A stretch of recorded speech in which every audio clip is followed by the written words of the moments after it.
நீங்கள் பார்த்துக் கொண்டிருப்பது உங்கள் விஜய்.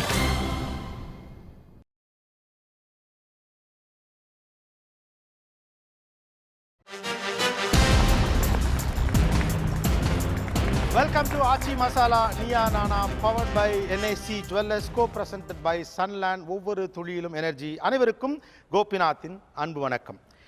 இன்னைக்கு நம்ம பேச போற இந்த தலைப்பு தொடர்பான பல்வேறு உட்பிரிவுகளில் நிறைய நிகழ்ச்சிகள் நீயானால நடந்திருக்கு. மெடிக்கல் இண்டஸ்ட்ரி, மருத்துவத்துறை அல்லது மருத்துவம் அப்படின்னு பல விஷயங்கள் பற்றி பேசியிருக்கோம். அதில் ஒரு குறிப்பிட்ட ஏரியாவை பற்றி இன்றைக்கி நம்ம பேச போகிறோம். இந்த ஷோவை பண்ணுறதுக்கு முன்னால் ஒரு ரேண்டம் சாம்பிளிங் மெத்தட் அப்படிங்கிற மாதிரி நிறைய பேரை நம்ம டீம் சந்திச்சாங்க. அதிகாலையில் வாக்கிங் போயிட்டுருக்கவங்க, ஏன்னா சமீப காலமாக உடல் ஆரோக்கியம் சார்ந்த பெரிய அளவுக்கான விழிப்புணர்வு நிறைய இடத்துல உருவாயிருக்கு. ஒரு 15 வருஷத்துக்கு முன்னால் 10 வருஷத்துக்கு முன்னால் இவ்வளோ கிடையாது. அவங்கள்ட்டலாம் போய் பேசினப்போ எதற்காக வாக்கிங் போகிறீங்க அல்லது எதற்காக இந்த மாதிரி ஜிம்லாம் போகிறீங்க, ஃபிட்னஸாக இருக்க ட்ரை பண்ணுறீங்கன்னு கேட்டப்போ கொஞ்சம் பேர் என்ன சொன்னாங்க அப்படின்னா, எதுவும் உடல் உபாதைகள் வந்து விடக்கூடாது, பின்னால் பிரச்சனை வந்துடக்கூடாது, ஒரு ஹார்ட் அட்டாக்கோ அல்லது வேறு ஏதோ ஒரு நோயோ வந்துடக்கூடாது. இது ஒரு செக்மெண்ட். இந்த செக்மெண்ட் யாருன்னு பார்த்தா அப்பர் மிடில் கிளாஸ், வருமுன் காப்போம் அப்படிங்கிற மாதிரியான ஒரு மைண்ட் செட். கொஞ்சம் மிடில் கிளாஸும் கூட இதில் அடங்கும். அதற்கு கீழாக ஒரு சராசரியான ஆவரேஜ், கொஞ்சம் மிடில் கிளாஸுக்கு கீழே அப்படிங்கிறவங்களும் வாக்கிங் போகிறவங்க, அவங்களுடைய தகவல் என்னவா இருக்குன்னா, நாளைக்கு உடம்புக்குன்னு ஏதாவது வந்துருச்சுன்னா நம்மளால் செலவு பண்ண முடியாது, ஏன்னா அந்த செலவை தாங்கக்கூடிய அளவுக்கு எனக்கு சக்தி கிடையாது, ஒரு பெரும் பணம் அதில் போய்விடும், அதுக்கப்புறம் நாங்கள் கடங்காராக வேண்டியதாங்க, அதனால எதுவும் வந்துடக்கூடாதுங்கிற பயத்தில் போகிறோம் அப்படின்னு. ஸோ எல்லாருமே உடலை காப்பாற்றிக்க தான் போகிறாங்கன்னாலும் ஒவ்வொருத்தருக்கும் ஒரு காரணம் இருக்குது. மெடிக்கல் அப்படிங்கிறதுல ஒரு பெரிய செலவாக அது இன்றைக்கி மாறி இருக்கு. அதில் ஒரு ஏரியா தான் நம்ம பேச போகிறோம், டெஸ்ட்டு. எல்லாத்துக்கும் டெஸ்ட் எடுக்க சொல்கிறாங்க. இன்றைக்கி ஒரு டெஸ்ட்டுக்கு ஒரு டாக்டர் போகிறோம், ஒரு டெஸ்ட் எடுத்துகிட்டு வர சொல்கிறாருன்னா அதுக்கு ஆகிற செலவு என்னால் ஹேண்டில் பண்ண முடியாது அப்படின்னு. இதில் இந்த பக்கம் முழுக்க டாக்டர்ஸ் இருக்காங்க, இந்த பக்கம் முழுக்க பப்ளிக் இருக்காங்க, இதுலேயும் கொஞ்சம் டாக்டர்ஸ் இருக்காங்க அப்படின்னு நினைக்கிறேன். நிறைய டெஸ்ட்டுகள் மேலே மக்களுக்கு ஒரு சிறு அவநம்பிக்கை இருக்குது. இது தேவையா, தேவையில்லையா, இவ்வளோ டெஸ்ட்டு தேவையா, அல்லது இதுக்கெல்லாம் கூட டெஸ்ட்டு தேவையா? பெருகி வரும் இந்த டெஸ்ட்டுகள், மெடிக்கல் செக்கப்புகள் தேவையில்லை, எனக்கு அதன் மீது நம்பிக்கை இல்லை என்று நினைக்கிறவர்கள், இன்னொரு பக்கம் அது தேவைதான், ஏன்னா அப்படின்னு ஒரு பதிலை சொல்ல வந்திருக்கக்கூடிய டாக்டர்ஸ்.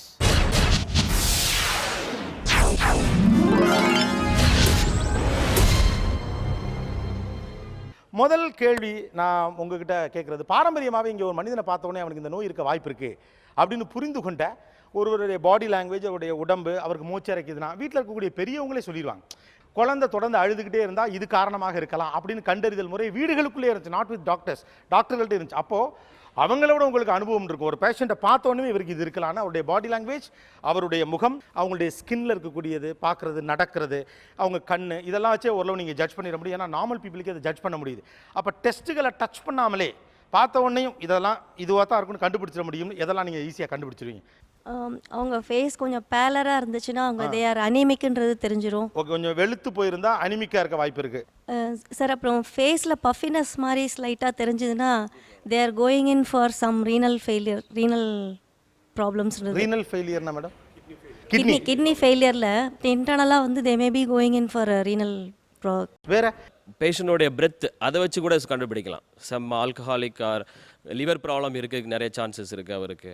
சில சமயத்தில் குழந்தைகள் வந்து ஃபீவர் அப்படின்ட்டு வர்றாங்க, ஃபீவர் சரியாகுதில்லன்ட்டு ஜஸ்ட்டு கேஷுவலாக இந்த பக்கம் நம்ம கையை வச்சு பார்த்தோம்னா அந்த இடத்துல 1-2 நோட்ஸு பெருசாக இருக்கும். இந்த இடத்துல நாம் சொல்லுவோம் நெறி கட்டிகிட்டு இருக்குன்றோம். அந்த மாதிரி இருந்ததுன்னா கண்டிப்பாக அவங்களுக்கு ப்ரைமரி காம்ப்ளெக்ஸ் இருக்குதுன்னு அர்த்தம். ப்ரைமரி காம்ப்ளெக்ஸ்னா அப்படின்னு சொன்னால் குழந்தைங்களுக்கு வர டிபி. ஓ ஓகே ஓகே. இன்னொரு தடவை ஒரு ஆள் வந்திருந்தார், புது ஆள், இது காயம்பட்டுன்னு வந்திருந்தார், சூச்சர் போட்டோம். சட்னா அவர் பார்க்கும்போது இந்த இடத்துல 2 சைட்லையும் வீக்கம் இருந்தது, இந்த இயர் லோப் வந்து இப்படி லிஃப்ட் ஆகிருந்தது. நான் கேட்டேன் உங்கள் சுகர் லெவல் என்னன்ட்டு. எனக்கு சுகரே கிடையாதுங்கன்னார். நீங்கள் எதுக்கும் உங்கள் ஊரில் போய் டெஸ்ட் பண்ணி பாருங்கண்ணா. இப்போவே பண்ணிட்டு வரேன்ட்டு போயிட்டு வந்துட்டு 456 சொன்னார். ஸோ நிறைய பேருக்கு இந்த சைடில் வீக்கம் இருந்தாலோ அல்லது இந்த இயர் லோப் இப்படி லிஃப்ட் இருந்தாலோ அதை வச்சு நாம் வந்து சுகர் லெவல் நாம் இருக்குன்றதை சொல்லணும். ரொம்ப கிளியராக பேசினார் இந்த டாக்டர். ஏன்னா இதுதான் நான் கேட்குறேன், ஒருத்தரை பார்த்த உடனே இவருக்கு இது அப்படின்னு வந்து கெக்கெக்சியான்னு சொல்லுவோம். ஆள் வந்து ஒரு ரொம்ப மெலிஞ்சு போய் சடனாக ஒரு அப்நார்மலாக ஒல்லியாக இருப்பாங்க. ஸோ இதுக்கு மிக முக்கியமான காரணம் வந்து உள்ள கேன்சர் வந்து மிஸ் ஆகி அட்வான்ஸ்டு ஸ்டேஜில் இருக்கக்கூடிய வாய்ப்பு. 2வது டிபி வியாதி வந்து மிக முக்கியமாக அதுவும் பரவி போயிருக்கும். அடுத்து வந்து பேஷண்ட்ஸ் வந்து நம்ம பேசுகிறப்ப மூச்சு வாங்குவாங்க. மூச்சு வாங்குறதுலேயே 2-3 டைப் இருக்குது. வெளியே விடுறப்ப வந்து கஷ்டம். இவங்களுக்கு வந்து லங்ஸில் வந்து அப்ஸ்ட்ரக்டிவ் லங் டிசீஸ் இல்லைன்னா ஆஸ்மான் இருக்கும். அல்லது வந்து பேசுகிறப்ப வந்து இந்த நேர்ஸும் மசில்ஸும் ஆக்ட் பண்ணும். இவங்க வந்து ஹார்ட் ஃபெயிலியர் ஸ்டேஜில் இருப்பாங்க. கால் வீக்கம் இருக்கும். அவங்களுக்கு வந்து மெயின் வந்து கிட்னி ஃபெயிலியராக இருக்கலாம், ஹார்ட் ஃபெயிலியராக இருக்கலாம், இல்லைனா லிவர் பாதிப்பாகி சிரோசிஸ் லிவர்னு சொல்கிறது.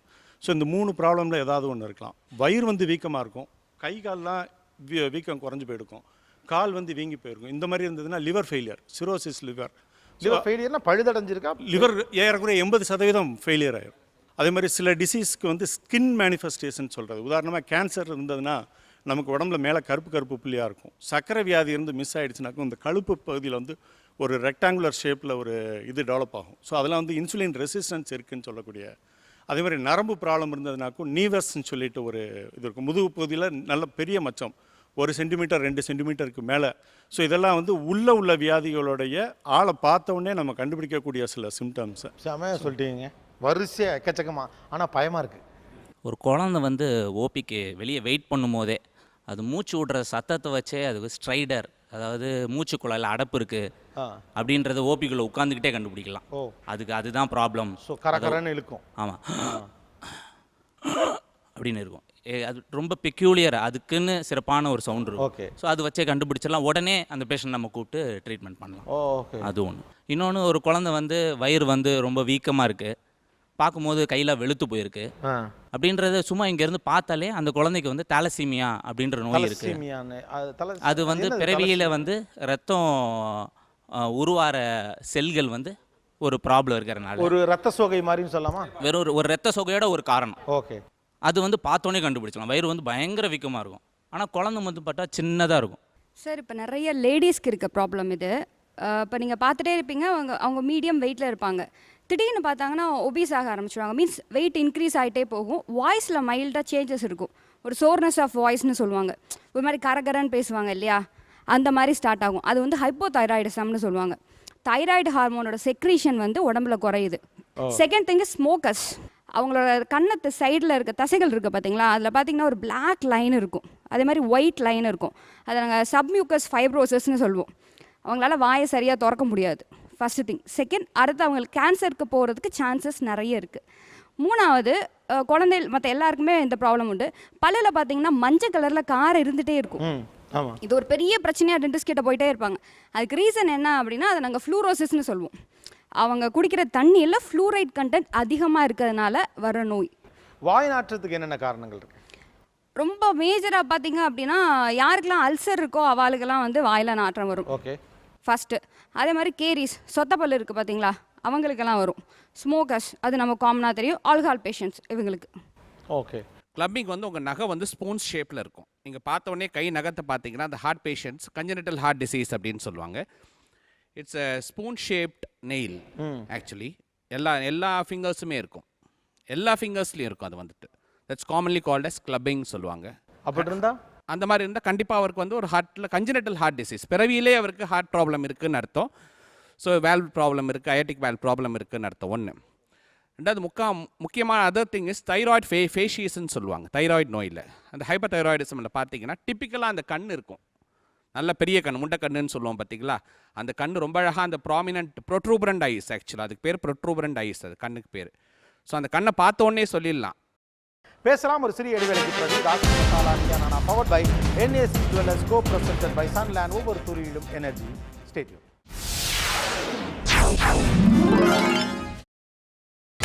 நீங்கள் பார்த்துக் கொண்டிருப்பது உங்கள் விஜய்.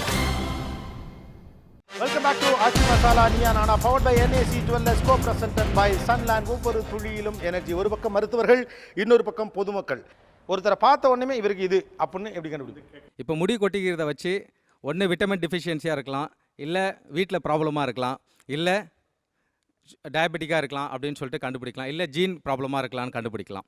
அடுத்தது நெத்தி சுருக்கம். நெத்தி சுருக்கம் இருந்தால் லாஸ் ஆஃப் ஸ்லீப்பாக இருக்கலாம் இவங்களுக்கு அப்படின்னு இருக்கலாம், இல்லைனா மன அழுத்தம் சம்மந்தப்பட்ட ஏதாவது விஷயமா இருக்கலாம் அப்படின்னு கண்டுபிடிக்கலாம். அதுக்கு அடுத்தது காது துடிப்பு. காது துடிக்கிறத வச்சு இதயத்திலையோ இதய ரத்த குழாய் சம்மந்தப்பட்ட பிரச்சனையோ ஏதாவது இருக்கலாம்னு சொல்லிட்டு என்ன ஆடுமா? பேசும்போது அந்த ஷிவரிங் தெரியும், பேசும்போது அந்த ஷிவரிங் தெரியும். அடுத்தது கண்ணோட நிறம். ரத்த குழாய் விரிஞ்சிருக்கிறதுனால சிலருக்கு பார்த்தீங்கன்னா கண் வந்து சிவப்பாக இருக்கும். ஒன்று கிரானிக் ஆல்கஹாலாக இருக்கிறாங்களா அப்படின்னு கண்டுபிடிக்கலாம். அடுத்தது இதயம் சம்மந்தப்பட்ட வியாதிகளோ நுரையீரல் சம்மந்தப்பட்ட வியாதிகளோ இருக்கிறதான்னு நம்ம கண்டுபிடிக்கலாம். ரத்த நாளங்களில் பிரச்சனை இருக்குதா அப்படின்னு எதிர்பார்க்கலாம். அடுத்தது மூக்கினுடைய கலர் மாறி இருந்தாலோ வேர்வை சுரப்பிகள்னால அதிகமாக வேர்த்து இருக்கலாம். ஸோ அவங்களுக்கு ஹைப்பர் ஹைட்ரோசிஸ் அப்படின்ற ஒரு பிரச்சனை இருக்குதா அப்படின்னு சொல்லிட்டு நம்ம நினைக்கலாம். அதுக்கடுத்தது பார்த்தீங்கன்னா நம்ம உக்கார ஸ்டைல், ஒரு பேஷண்ட் வந்து உக்கார ஸ்டைலில் வச்சு பார்த்தீங்கன்னா அவங்க உக்காரும்போது பார்த்தீங்கன்னா ஒரு தண்டுவடத்தை எப்பவுமே நேராக வச்ச மாதிரியோ இல்லை குனிஞ்ச மாதிரியோ அப்படியே உட்காருவாங்க. அதை வச்சு தண்டுவடத்தில் பிரச்சனை இருக்குதுன்னு நம்ம எதிர்பார்க்கலாம். அடுத்தது பார்த்தீங்கன்னா நம்ம இடுப்பு மூட்டு எலும்புகள், அவங்க நடக்கிற ஸ்டைல், அவங்க நிற்கிற ஸ்டைல், சாஞ்சி நடந்தால் ஹிப் ஜாயிண்ட்டில் பிரச்சனையோ நீ ஜாயிண்ட்டில் பிரச்சனையோ ஆங்கிள் ஜாயிண்ட்டில் பிரச்சனையான்றது நம்ம கண்டுபிடிக்கலாம். உங்கள் பேர் என்ன டாக்டர்? அமர்தீப் விஜயகுமார். உங்களுக்கு இதெல்லாம் கற்றுக் கொடுத்தது யார்? என்னோட குருநாதர்கள், ஆசிரியர் பெருமக்கள். சூப்பர் சார், அட்டகாசமாக சொன்னீங்க. எஸ்.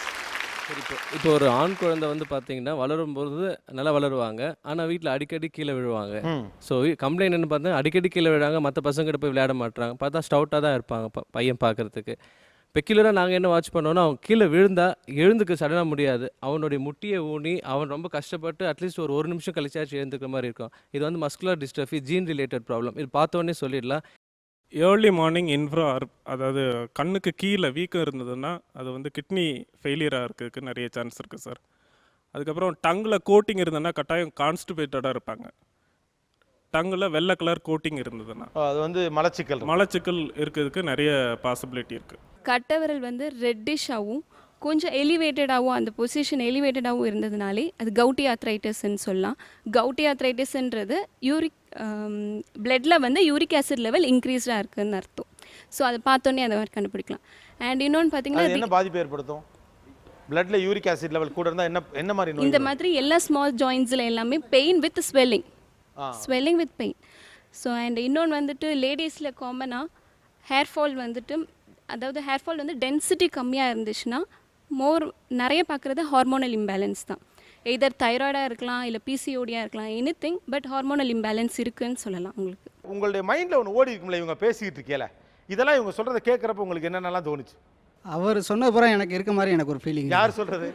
அந்த மேல் வரிசையில் 3ஆவதா இருக்கவர். ஆமாம், அவர் சொல்கிறது முன்ன கூட விடலையே, அவ்வளோத்தையும் சொல்லிட்டாரு.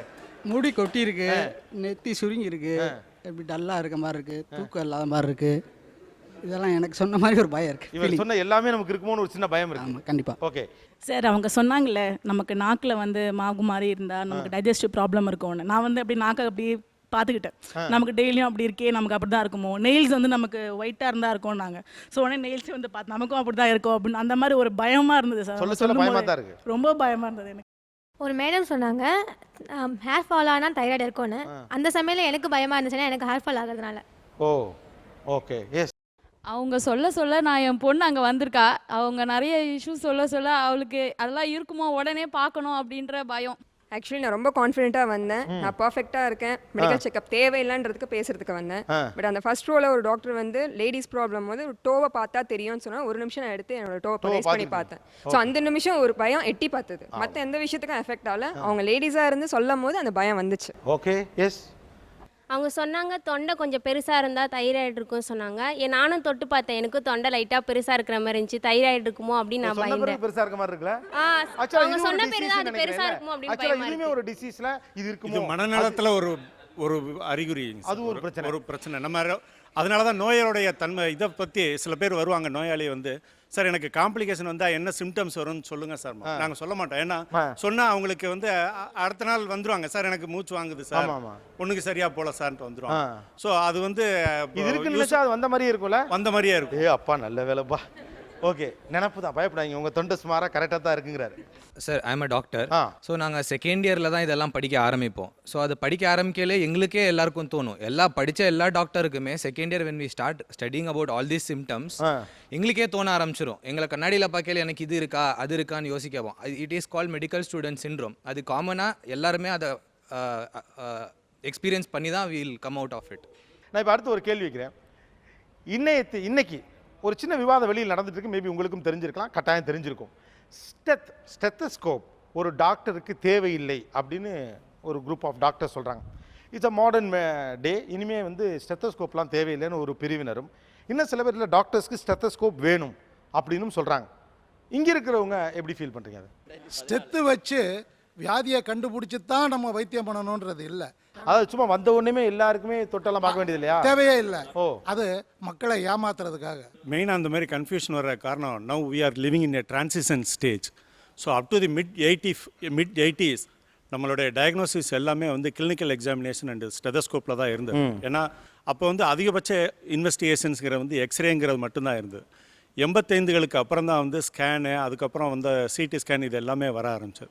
ஸ்டெத்தோடைய யூஸ் அப்படிங்கிறத வந்து பார்த்தோம்னாக்கும் நுரையீரலில் உள்ள வியாதிகளுக்கும் எக்ஸ்ரேல உள்ள வியாதிகளையும் சில இரத்த குழாயில் வரக்கூடிய அனியூரிசம்ங்கிறதையும் கண்டுபிடிக்கிறதுக்கு மட்டும்தான். அப்போதைய அட்வான்ஸ்டு கருவி இப்போ அது அவ்வளோ தேவைப்படாது. ஸ்டெத்தில் நிறைய விஷயம் பார்க்கலாம். நம்ம ஹார்ட் ப்ராப்ளத்தை கண்டுபிடிக்கலாம், சில லங் ப்ராப்ளம்ஸ் இருக்கான்னு கண்டுபிடிக்கலாம். ஸோ இன்ஃபேக்ட் என்னுடைய ப்ரொஃபஸர் வந்து ஓபியில் நான் இருக்கும்போது அவர் வந்து ஒரு பேஷண்ட்டுக்கு பார்த்துட்டு கண்டுபிடிச்சா சொன்னார் மைட்ரல் ஸ்டினோசிஸ் அப்படிங்கிற ஒரு வியாதி, ஹார்ட்டினுடைய வியாதி. அதுக்கப்புறம் அந்த பேஷண்ட்டுக்கு எக்கோ பண்ணி பார்த்தோம், அதே வியாதி mitral stenosis. I was just ஸ்டாண்டுனா அதில் ஒரு சின்ன ஒரு கிளிக், ஒரு ஆடிபிள் கிளிக் ஒன்று கேட்கும். அது ஸ்டினோசிஸ்னால் கூட அது ரத்த குழாய் அடைப்பு நல்லா ரொம்ப கிளியராக இருக்கும். பட் மைட்ரல் வால் ப்ரொலாப்ஸ்ன்றது இட்ஸ் வெரி ஒரு சின்ன கிளிக்கு தான் அது. பட் அது நல்ல ஆடிபிளாக நம்மளோட ஸ்டெத்தும் நல்ல ஹை குவாலிட்டி ஸ்டெத்தாக இருந்து நம்மளோட ரெகுலராக அந்த மாதிரி பேஷண்ட்டை பார்த்த ஒரு அனுபவத்தில் தான் நம்ம வந்து அந்த மைட்ரல் வால் ப்ரொலாப்ஸை கண்டுபிடிக்க முடியும் என்றைக்குமே. ஸ்டெத்து வச்சு கண்டுபிடிக்கலாம் கண்டிப்பாக. ஆனாலும் ஸ்டெத் என்றைக்குமே தேவைதானே ஒழிய தேவையில்லைன்னு நம்ம நீங்கள் வந்து எந்த காலத்துலையும் அதை அக்செப்ட் பண்ண முடியாத ஒரு கருத்து. அது எவ்வளோ வருஷம் ஆனாலுமே அது வந்து கண்டிப்பாக தேவை. Other test will confirm the diagnosis.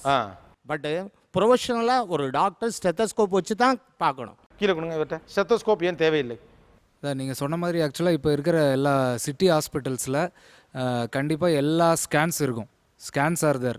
எதுக்கு ஹார்ட் ப்ராப்ளம்னா எக்கோ பண்ணிடுவாங்க, வயிற்றில் பிரச்சனைனா அல்ட்ராசவுண்ட் பண்ணிடுவாங்க. ஸோ உங்களுக்கு வந்து ஸ்டெத்தஸ்கோப் வந்து அவர் சொன்ன மாதிரி ஜஸ்ட்டு ஃபஸ்ட்டு பார்க்குறதுக்காக தான். பட் அதை வச்சு யாருமே கம்ப்ளீட் ஃபைனல் டயக்னோசிஸ்க்கு வர்றதில்லை. ஸோ அது வச்சு பார்த்தாலும் நம்ம ஸ்கேன் போய் தான் ஆகணும். ஸோ அதை வச்சு பார்க்காம நம்ம பண்ணலாம். ஸ்கேன் போய் தான் ஆகணுமா? அனுப்பி தான் ஆவீங்களா? அனுப்பி தான் ஆகணும். ஓகே. அப்போது ஸ்டெத்தஸ்கோப் எல்லாருமே வச்சுருக்கீங்க, ஆனால் அதனுடைய பயன்பாடு இப்போது குறைந்து விட்டதாக கருதுகிறீர்களா இல்லையா? அவ்வளோதான். கண்டிப்பாக குறைஞ்சிருச்சு. அது உண்மை. ஓகே. எவ்வளோ பேர் குறைஞ்சிருச்சு ஸ்டெத்தஸ்கோப்பு அப்படின்னு நினைக்கிறீங்க? கை தூக்கலாம். ஸ்டெத்தஸ்கோப் பயன்படுத்துவது குறைந்து விட்டது. ஓகே. அதிகம் இந்த எண்ணிக்கை தான், அதிகம் இந்த எண்ணிக்கையில் தான் இருக்குது. இதனுடைய பயன்பாடுகள் ஆரம்ப கட்ட நிலையில் இருக்கக்கூடியதை ஒரு காலத்தில் ஸ்டெத்தஸ்கோப்பை வச்சு தான் அவ்வளோ நோயும் கண்டுபிடிச்சிட்டு இருந்தாங்க. அதுக்கு முன்னால் கையை பிடிச்சி கண்டுபிடிச்சாங்க. இப்போ ஆளை டச்சே பண்ணாமல் அடுத்த டயக்னோஸ்டிக் லெவலுக்கு போகிறதுக்கான மருத்துவ கருவிகள் இங்கே வந்திருக்காரு. இப்போ பிரச்சனையே அங்கேருந்து தான் தொடங்குது.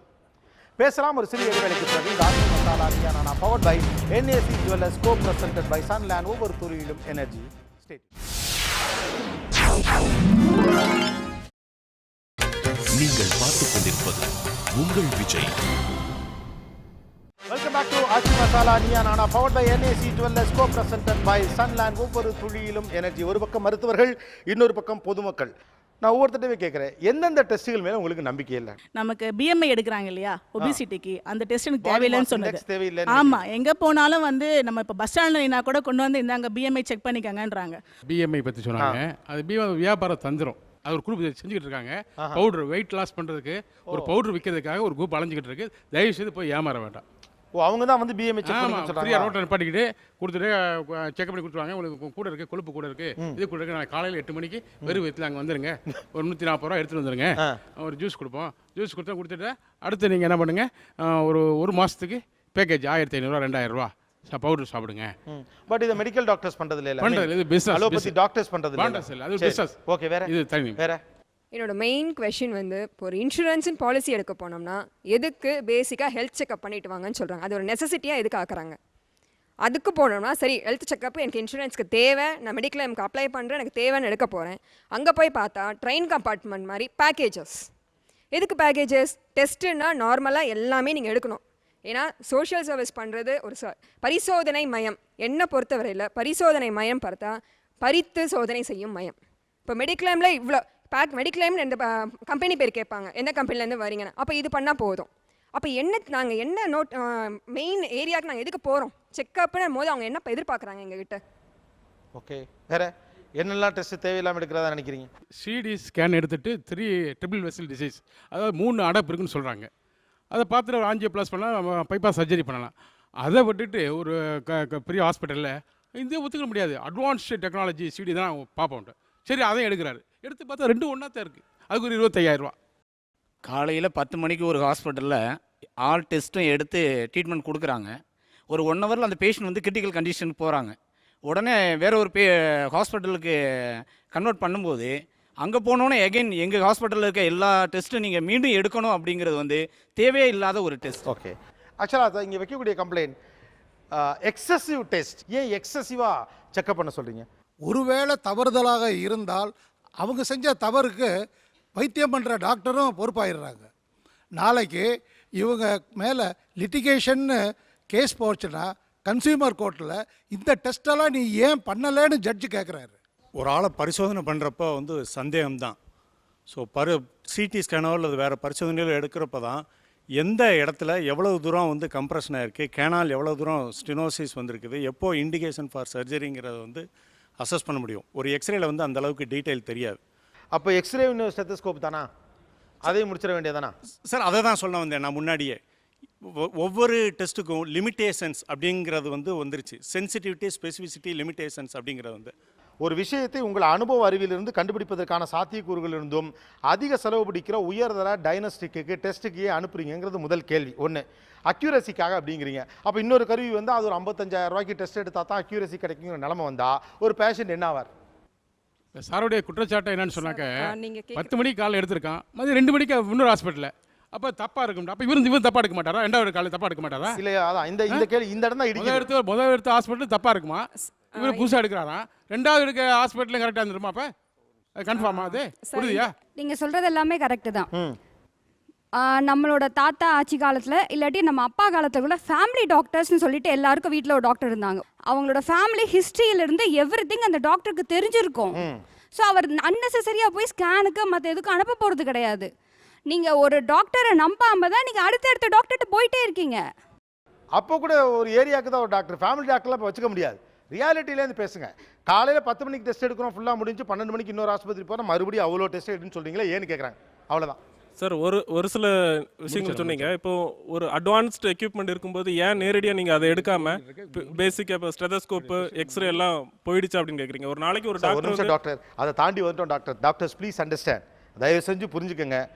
நீங்கள் உங்கள் எல்லாருக்கும் பதில் தெரியும், நீங்களாம் மறைக்கிறீங்க. நீங்கள் எவ்வளோ மறைச்சாலும் திரும்ப கேட்பேங்கிறது உங்களுக்கு தெரியும். ரியாலிட்டி பேசி தான் ஆகணும். இல்லை இதுக்கு பதில் சொல்ல முடியாதுன்னு வேணால் நீங்கள் சொல்லலாம். சார் சில டாக்டர் வந்து கமர்ஷியல் பேஸ்டுன்றதுனால டெஸ்ட்டுக்கு அனுப்புகிறாங்க சார். இதுதான் சார் உண்மை. மெஜாரிட்டி இதுதாங்க. இவங்க கம்ப்ளைண்ட்டில் மெஜாரிட்டி தான். கண்டிப்பாக நீங்கள் ஒரு டெஸ்ட் எடுத்துகிட்டு நான் இன்னொரு ஹாஸ்பிட்டல் போனால் இது நேற்று தாங்க எடுத்ததுன்னா கூட அவங்க ஒத்துக்க மாட்டாங்க. ஃபுல்லாக எல்லாத்தையும் திரும்ப எடுத்து தான் சொல்கிறாங்க. ஆமாம் சார், சில டாக்டர் தப்பு பண்ணுறது உண்மை தான் சார். அது வந்து கமர்ஷியல் பேஸ்ட். இப்போ ஒரு டெஸ்ட் எடுத்தாங்கன்னா அவங்க கட்ஸ் கொடுக்கறதுனால அனுப்புறதுக்கு தான் சார் பண்ணுறாங்க. பெரும்பாலும் அப்படி தானே இருக்குது. ஏன் அப்படிங்கிறது தான். அப்போ பெரும்பாலும் அப்படி தான் இருக்குன்னா எல்லாரும் அதை அப்படி தான் பண்ணுறீங்களா என்ன? கட்ஸ் கொடுக்கறதுனால நீங்களே சொல்கிறீங்களே சார். அதாவது லேபு வந்து தரமானதா அப்படின்றது தெரியாது சார். இப்போ ஒரு லேபுக்கு ஒரு தரம் இருக்குது. அதே வந்து ஸ்டாண்டர்டைஸ் பண்ணுறாங்க. ஸோ அதனால் தரம் இல்லாதனால இங்கே தரமானது அப்படின்னு நினைச்சு தப்பாக நினைக்காதீங்க. நான் மறுபடியும் சொல்கிறேன், இதில் சப்பக்கட்டுக்கு வேலையே இல்லை. இல்லை, இது ஒரு ரீசன். பட் வேணும்னே காசு வாங்குறதுக்காக செய்கிறாங்கன்றது உண்மை இருக்குது. திரும்ப எடுக்கணும் அப்படின்னு சொல்லி எல்லா டாக்டரும் சொல்கிறது இல்லை. பர்டிகுலராக if the reports are available, proper லேப்லேருந்து குவாலிட்டி டெஸ்டட் லேப்ஸ்லேருந்து ரிப்போர்ட்ஸ் இருந்தது அப்படின்னா நிறைய பேர் அதை அக்செப்ட் பண்ணிக்கிறாங்க.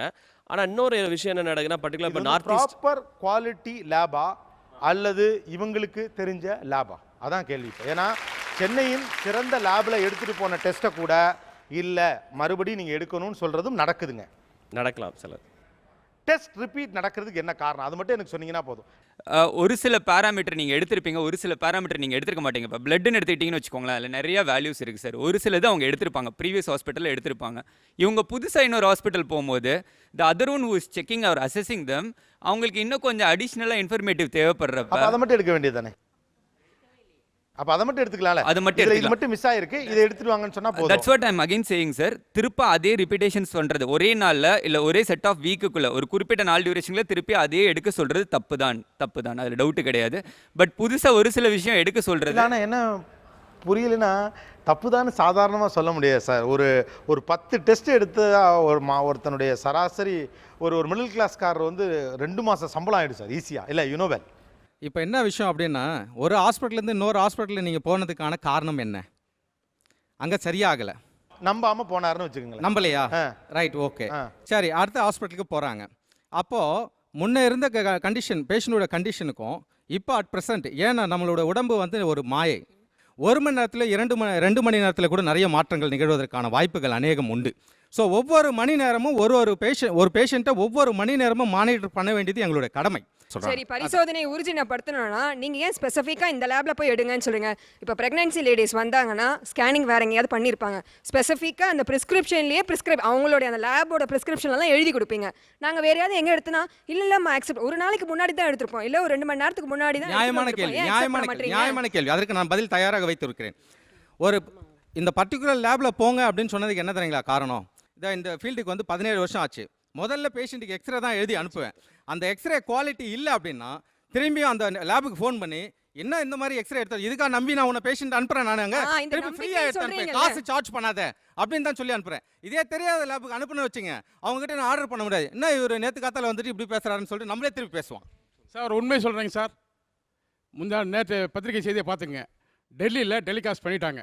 30% கமிஷன் வாங்குற பேச்சை, டாக்டர் பேச்சை டெல்லி டிவியில் டெலிகாஸ்ட் ஆகிடுச்சு. நேற்று எல்லா பத்திரிகையும் வந்துருச்சு. நீங்கள் சொன்னது நாங்கள் அந்த மாபியா கும்பல், இது உண்மை கும்பல். ஆனால் இன்னைக்கு வரைக்கும் இதோ 17 வருஷம் ஆச்சு, என் கை சுத்தமாக தான் நான் வச்சிருக்கேன். அதனால தான் உங்கள் கேள்விக்கு நான் தைரியமாக நெஞ்சு நிமித்தி பதில் சொல்கிறேன். நீங்கள் சுத்தமாக இருக்கலாம் சார், மிச்ச பேர் பெரும்பாலானோர். அதுதான் சொல்கிறேன், நீங்கள் கேட்கறது நியாயமான விஷயம். ஸோ என்னோட தரப்புக்கான கருத்துக்களை மட்டும் தான் நான் உங்களிடம் பேச முடியும். நீங்க என்கிட்ட ஸ்ட்ரெயிட் டு ஸ்ட்ரெயிட் பேசுறீங்க. நான் அதுதான் நான் இப்போ உங்களுக்கு சொல்றேன். இப்போ எதற்கு அதிகமான செக்கப் அனுப்புறீங்க நீங்க கேட்டீங்க இல்லையா? மாஸ்டர் செக்கப் மோசடின்னு ஒரு காரணம் உதாரணம் சொல்லட்டுமா? சொல்லுங்க. மாஸ்டர் செக்கப்ல அவர் 3000 ரூபாய்க்கு ஒரு செக்கப், 6000 ரூபாய்க்கு ஒரு செக்கப், 10,000 ரூபாய்க்கு ஒரு செக்கப். ஆனா அதுல வந்து ஆஞ்சியோகிராம் வராது, கேன்சர் டெஸ்ட் பார்க்க முடியாது, எது பார்க்க முடியும் அது பார்க்க முடியாது. கூட்டம் வரிசையாக 100 பேர் நிற்பா சார், 150 பேர் நிற்பா. பணத்தை கட்டி போட்டு ஓடு, அங்கே போடு, யூரினை கொடு, சூளை கொடு, ஜூஸ் சாப்பிட்டுக்க, ஏன்டி டாக்டர் பாரு. என்னையா அது சினிமாவா ட்ராமாவா? நாட்டில் என்ன நடக்குது கேட்க ஆள் இல்லையா? மாஸ்டர் ஹெல்த் செக்கப் பத்தி இப்ப சொல்றீங்களே நீங்க, டிபெண்ட்ஸ் வந்து நம்ம எடுக்கிற பைசா சார்ஜஸ்ல இருந்து வந்து பார்த்தா அந்த டெஸ்டஸ் வேரி ஆகும். சரிங்களா? நார்மலா ஒரு ஹீமோகுளோபின் டெஸ்ட் போய் நீங்க எடுக்கிறீங்க அப்படின்னா மாஸ்டர் செக்கப்னா என்ன? ஒரு நிமிஷம் நோயை கண்டுபிடிக்கிறதுக்கு தான். அதே இல்லையேங்கறேன். பெருகி வரும் மருத்துவ பரிசோதனைகள் அவசியமா, அவசியம் இல்லையா, தேவையா, உண்மையா, அல்லது பணத்தை வாங்குவதற்கான ஏற்பாடா? பேசலாம் ஒரு சிறிய இடைவெளிக்கு பிறகு. ஆச்சி masala Neeya Naana powered by NAC Jewellers, co-presented by Sunland. ஒவ்வொரு தொழிலும் எனர்ஜி. Stay tuned. நீங்கள் பார்த்துக் கொண்டிருப்பது உங்கள் Vijay. Welcome back to Aachi masala Neeya Naana powered by NAC Jewellers, co-presented by Sunland. ஒவ்வொரு தொழிலும் எனர்ஜி. ஒரு பக்கம் டாக்டர்ஸ், இன்னொரு பக்கம் பொதுமக்கள். தேவையில்லாமல் எக்கச்சக்கமான டெஸ்ட்டுகள் எடுக்கப்படுகிறது அப்படின்னு ஒரு கம்ப்ளைண்ட் பண்ணுறாங்க. 2 கெஸ்ட் இங்கே வந்திருக்காங்க. ஒருவர் லைஃப் லைன் ஹாஸ்பிட்டலுடைய சேர்மன் திரு ராஜ்குமார் அவர்கள். Doctor, let's welcome. இன்னொருவர் டாக்டர் புகழேந்தி, ஆக்டிவிஸ்டும் கூட அவர். ஸோ அவரோடு நம்ம பேச போகிறோம். 2 பேருமே டாக்டர்ஸ் தான். எப்படி இந்த பக்கமும் டாக்டர்ஸ் இந்த பக்கம் இருக்க மாதிரி இந்த பக்கமும் 2 பக்கம் டாக்டர்ஸ் இருக்காங்க. ஓகே, அவங்ககிட்ட போகிறதுக்கு முன்னால் இந்த பக்கத்துலேருந்து திரும்ப வர்றேன். மாஸ்டர் ஹெல்த் செக்அப் அவ்வளோ அவசியமா?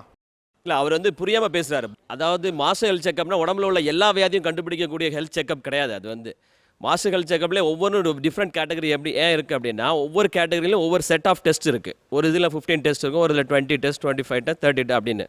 உங்களுக்கு எவ்வளவு தூரம் வசதி இருக்கோ அதுக்கு ஏற்ற மாதிரி. One second. இல்ல இப்போ நீங்க இப்போ நீங்க சாப்பிட போறீங்க அப்படின்னா தாஜ் ஹோட்டல்ல போய் சாப்பிட போறீங்களா, உடுப்பி ஹோட்டல்ல போய் சாப்பிட போறீங்களா, நீங்க தான் நிப்பா இத கம்பேர் பண்ணிராதீங்க டாக்டர். உங்களுக்கு சங்கடம் வந்துரும். One second. அதனால திங்கிறதையும் உடம்ப காப்பாத்திக்கிறதுக்கு டாக்டர்ட்ட போறது நீங்க ஈக்குவலைஸ் பண்ணிடுவீங்க. நாம பேசவே முடியாது. இல்ல டெஸ்ட் எடுக்கிறதா இது வந்து. ஏன்னா நார்மலா இருக்கிற ஒரு ஆள். ஒரு நிமிஷம் புரிஞ்சுங்களேன். மாஸ்டர் ஹெல்த் செக்அப்னு ஒரு பேர் அதுக்கு இருக்கு இல்லையா? What is it mean by health checkup அப்படிங்கிறது? செக்அப் அப்படின்னா மாஸ்டர் ஹெல்த் செக்அப் அப்படின்னா அதனுடைய அர்த்தம் என்ன? அதையாவது மக்களுக்கு விளக்குங்களேன். ஏன்னா மாஸ்டர் ஹெல்த் செக்அப்னா எல்லாத்தையும் பார்க்கறது தான் ஒரு பொது நம்பிக்கை இருக்கு. நீங்கள் வந்து அதில் ஏ குரூப்பு, பி குரூப்பு, அப்புறம் கொஞ்சோண்டு அப்போ பிளட் டெஸ்ட், யூரின் டெஸ்ட் மட்டும் பண்ணால் small master health checkup, big master health checkup ஏதாவது இருக்கா என்ன? Sir, first of all I think எதிர்த்தரப்பில் உட்கார்ந்துருக்கிறவங்களோட எதிர்பார்ப்புகள் வந்து அன்ரியலிஸ்டிக்காக இருக்குது அப்படின்றது என்னுடைய அபிப்பிராயம். ஓகேங்களா? நான் டாக்டர் கிடையாது. இதில் என்ன பிரச்சனைன்னு கேட்டிங்கன்னா வந்து எதிர்த்தரப்பில் உட்கார்ந்துருக்கிறவங்களுக்கு வந்து இந்தியாவோட ஹெல்த் கேர் சிஸ்டம் எந்த அளவுக்கு அட்வான்டேஜஸாக இருக்குது அப்படின்ட்டு சுத்தமாக புரியவே இல்லை. எனக்கு பின்னாடி ஒரு எல்போ கிரட்ச் இருக்குது என்ன, because I have arthritis of my right hip. My right hip is dislocated. அதனால் எல்போ கிரட்சை யூஸ் பண்ணி நான் வந்து நடக்கிறேன். ஒரு சிங்கப்பூரில் ஒரு ஹாஸ்பிட்டலில் நான் போயிட்டு இதே எல்போ க்ரட்சு, இந்த க்ரட்சோட விலை வந்து 1200 சில்லற ரூபா ஒரு பேரு. இந்த இதே க்ரட்சை இம்போர்ட் பண்ணி சிங்கப்பூர்லேருந்து வாங்கணும் அப்படின்னா வந்து 400 சிங்கப்பூர் டாலர் நான் வந்து கிரெடிட் கார்டில் வாங்கணும். இதை எதுக்கு சொல்கிறேன் அப்படின்னா வந்து நம்மளுடைய சமுதாயத்தை எடுத்துக்கிட்டிங்கன்னா வந்து என்னை போல் அப்பர் மிடில் கிளாஸ்லேருந்து வரவங்களும் இருக்காங்க. எனக்கு ஒரு கெப்பாசிட்டி இருக்குது. என்னால் சில பல லட்சம் ரூபாய் கடன் வாங்கி வைத்தியம் பார்த்து கொள்ள முடியும். என்னோட கீழ் வர்க்கத்தில் இருக்கிறவங்களுக்கு கவர்மெண்ட் ஆஸ்பத்திரிக்கே போகலாம். என்ன விதத்தில் சிகிச்சை பண்ணிக்க முடியுமோ அந்த மாதிரியான ஒரு வசதி நம்ம நாட்டில் இருக்குது. அதுக்கு தேங்க்ஸ் டு த கவர்மெண்ட் அதை செஞ்சிருக்கு. கரெக்ட். ஏன்னா அது thanks to the doctor, thanks to the அது மாத்திரம் இல்ல சில எதிர்பார்ப்புகளும் வந்து ரொம்ப அன்ரியலிஸ்டிக்கா இருக்கு. ஒரு 30,000 ரூபாய்க்கு ஒரு வாங்குற ஒரு ஸ்கூட்டரே வந்து ஏதோ ப்ராப்ளம் சரியா ஓடல அப்படின்னா வந்து ஒரு மெக்கானிக் கிட்ட எடுத்துட்டு போனா விட்டு போங்க சார் அப்படின்றாரு. நாளைக்கு வந்து சொல்கிறேன் சார் ஃபோன் பண்ணி என்ன பிரச்சனைன்னு அப்படின்னு சொல்கிறாரு. அதே வந்து ஒரு சாதாரண மெக்கானிக் கிட்ட போனால் வந்து அவர் ஃப்ரீயாக வந்து பார்த்து என்ன பிரச்சனைன்னு சொல்லி அதுக்கு மாத்திரம் பைசா வாங்குவார். அப்படி இல்லைன்னா வந்து பணக்காரங்களுக்கெல்லாம் ஏற்ற மாதிரி வந்து ஃபேன்சி மெக்கானிக்கெல்லாம் இருக்காங்க. பயங்கர ஏர் ஹாரன்லாம் போட்டு எல்இடி லைட்டாக எரியும் என் பைக்கில், இதெல்லாமும் பண்ணிக்கலாம். ஸோ 3 ரூபா செலவு பண்ணுறதா, 30 ரூபா செலவு பண்ணுறதா, 300 ரூபா செலவு பண்ணுறதா, 3000 ரூபாய் செலவு பண்ணுறதா அப்படின்றது என்னுடைய சக்தியை பொறுத்து இருக்குது. ஹியூமன் பாடி அப்படிங்கிறது வந்து இட்ஸ் எக்ஸ்ட்ரீம்லி காம்ப்ளெக்ஸ் மிஷின். ரொம்ப சிம்பிளா தான் புரிஞ்சுக்க முடியுது. காசு இருக்கவங்களுக்கு நல்ல சிகிச்சை கிடைக்கும், காசு இல்லாதவர்களுக்கு சும்மா கிடையாது. சக்திக்கு ஏத்த மாதிரி அதுதான் அதோட அர்த்தம். கிடையாது, சக்திக்கு ஏத்த மாதிரி. அதாவது அது இல்ல சார், ஒரு நிமிஷம் புரிஞ்சுக்கங்களேன் ப்ளீஸ் அண்டர்ஸ்டாண்ட். வெயிட் நீங்க சொன்ன மாதிரி வெளிநாடுகள் எல்லாம் அதிகம், இங்க கம்மி, அதெல்லாம் இங்க கம்பேர் பண்றதுக்கு இல்ல. அது வெளிநாட்டு காசுக்கு அங்க அதிகம், அவ்வளவுதான். அங்க மிடில் கிளாஸ் அதிகம், இங்க லோவர் மிடில் கிளாஸ் அதிகம். ரைட்டா? ஒட்டுமொத்த அமெரிக்காவுடைய மக்கள் தொகையில் மேக்ஸிமம் மிடில் கிளாஸ் இருக்காங்க. இங்கே ஒன்றும் மேக்ஸிமம் மிடில் கிளாஸ் இல்லை, இங்கேயும் மிடில் கிளாஸ் கூட இருக்கலாம். இங்கே பிரச்சனை அது கிடையாது. உன் சக்திக்கு தகுந்தபடி நீ மருத்துவம் பார்த்துக்க, அவ்வளோதான் உனக்கு விதிச்சதுன்னு சொல்கிறது அது எப்படி சரின்னு தெரியல. இந்த டெஸ்ட் என்கிற பெயரில், ஹெல்த் செக்அப் என்கிற பெயரில் டாக்டர்ஸ் உங்களை எங்கெங்கெல்லாம் எக்ஸ்ப்ளாய்ட் பண்ணுறதா நினைக்கிறீங்க? இதில் மாஸ்டர் ஹெல்த் செக்அப் பேக்கேஜ்னு ஒரு போட்டிருக்காங்க. இந்த மாஸ்டர் ஹெல்த் செக்அப் பேக்கேஜில் இருக்கிற எனக்கு தேவையில்லாத ஒரு சில டெஸ்ட்லாம் எனக்கு இருக்குது. அதை பற்றி தான் நாங்கள் பேச வந்திருக்கோம். என்னை பொறுத்த வரைக்கும் என்னோட பாட்டனுக்கும் என்னோட பாட்டிக்கும் என்ன டெஸ்ட் எடுங்கன்னு எனக்கு தெரியும், என்னோட தம்பிக்கும் என்னோட தங்கைக்கும் என்ன டெஸ்ட் எடுங்கன்னு எனக்கு தெரியும். ஆனால் பேக்கேஜ்ன்ற பேரில் என்னோட தம்பிக்கும் தங்கைக்கும் அதே பேக்கேஜ் தான் எடுக்கிறேன், என் பாட்டனுக்கும் என் பாட்டிக்கும் அதே பேக்கேஜ் தான் எடுத்துகிட்டு இருக்கேன். இந்த இடத்துல என்னோட பொருளாதாரம் வந்து சுரண்டப்படுகிறது. இதை தான் நான் பேச வந்திருக்கேன். பேக்கேஜ்ன்ற பேரில் நான் கண்டதுக்கு எல்லாத்தையும் எடுத்துகிட்டு இருக்கேன். Serum, cadmium, magnesium, phosphorus, mercury, எதுக்கு இதெல்லாம்? என்ன டயக்னோஸ் பண்ண போகிறீங்க இதில் வச்சுட்டு? சார், இதுக்கு நான் ஒரு விளக்கம் சொல்கிறேங்க. மாஸ்டர் ஹெல்த் செக்அப்ங்கிறது வந்து இவங்களுடைய புரிமானம் என்னன்னாக்கும் தலையிலேருந்து கால் வரைக்கும் எல்லா டெஸ்ட்டையும் எடுக்கக்கூடிய பரிசோதனைகள்னு அவங்க நினைக்கிறாங்க. அது வந்து முதல் தப்பு. மாஸ்டர் ஹெல்த் செக்அப்ங்கிறது வந்து targeted towards certain diseases towards the certain people, அவ்வளோதான். So it is not for all the investigations are not for all the people, சரிங்களா? ஸோ காமனாக பேசிக் மாஸ்டர் ஹெல்த் செக்அப்னு சொல்கிறது வந்து common diseases in society. Example diabetes, hypertension, cholesterol, heart disease, இதுதான் வந்து காமனாக நம்ம எல்லாரும். ரொம்ப அழகாக சொன்னீங்க சார், ரொம்ப அழகாக சொன்னீங்க சார். ஒரு நிமிஷம் நான் வரேன். நீங்கள் டாக்டர் சொன்னீங்கல்ல, டாக்டர் சொன்னீங்கல்ல, நான் முடிச்சிடறேன். ஓகே. நான் எந்த சமயத்தில், நான் எந்த சூழ்நிலையில் அந்த டெஸ்ட் எடுக்கிறேன்றதை நீங்கள் பார்த்துருக்கீங்களா? நான் எந்த சூழ்நிலை அந்த டெஸ்ட் எடுக்கிறத பார்த்துருக்கீங்களா? ரேண்டம் பிளட் சுகர், நான் காலையில் ஒரு பொங்கல் சாப்பிட்டு வந்து நான் ரேண்டம் பிளட் சுகர் எடுத்தால் எவ்வளோ இருக்கும்? காலையில் ஒரு கேழ்வரை சாப்பிட்டு வந்து ரேண்டம் பிளட் சுகர் இருந்தால் எவ்வளோ இருக்கும்? காலையில் ஒரு 4 இட்லி சாப்பிட்டு வந்து ரேண்டம் பிளட் சுகர் இருந்தால் எவ்வளோ இருக்கும்? எவ்வளோ வேரியேஷன் இருக்குது? நீங்கள் அதெல்லாம் நம்ம பார்த்துருக்குமா? நம்மளை பொறுத்த வரைக்கும் 130 131 வந்துச்சுன்னா டயபெட்டிக், அவ்வளோதான், முடிஞ்சு போச்சு. வாழ்நாள் ஃபுல்லாக ஒரு மெட்பார்மினும் கொஞ்சம் கிளிமிப்ரைடாக வந்துருக்கு போகுது. மாஸ்டர் செக்அப் விழிப்புணர்வுக்காக செய்கிறது சார்.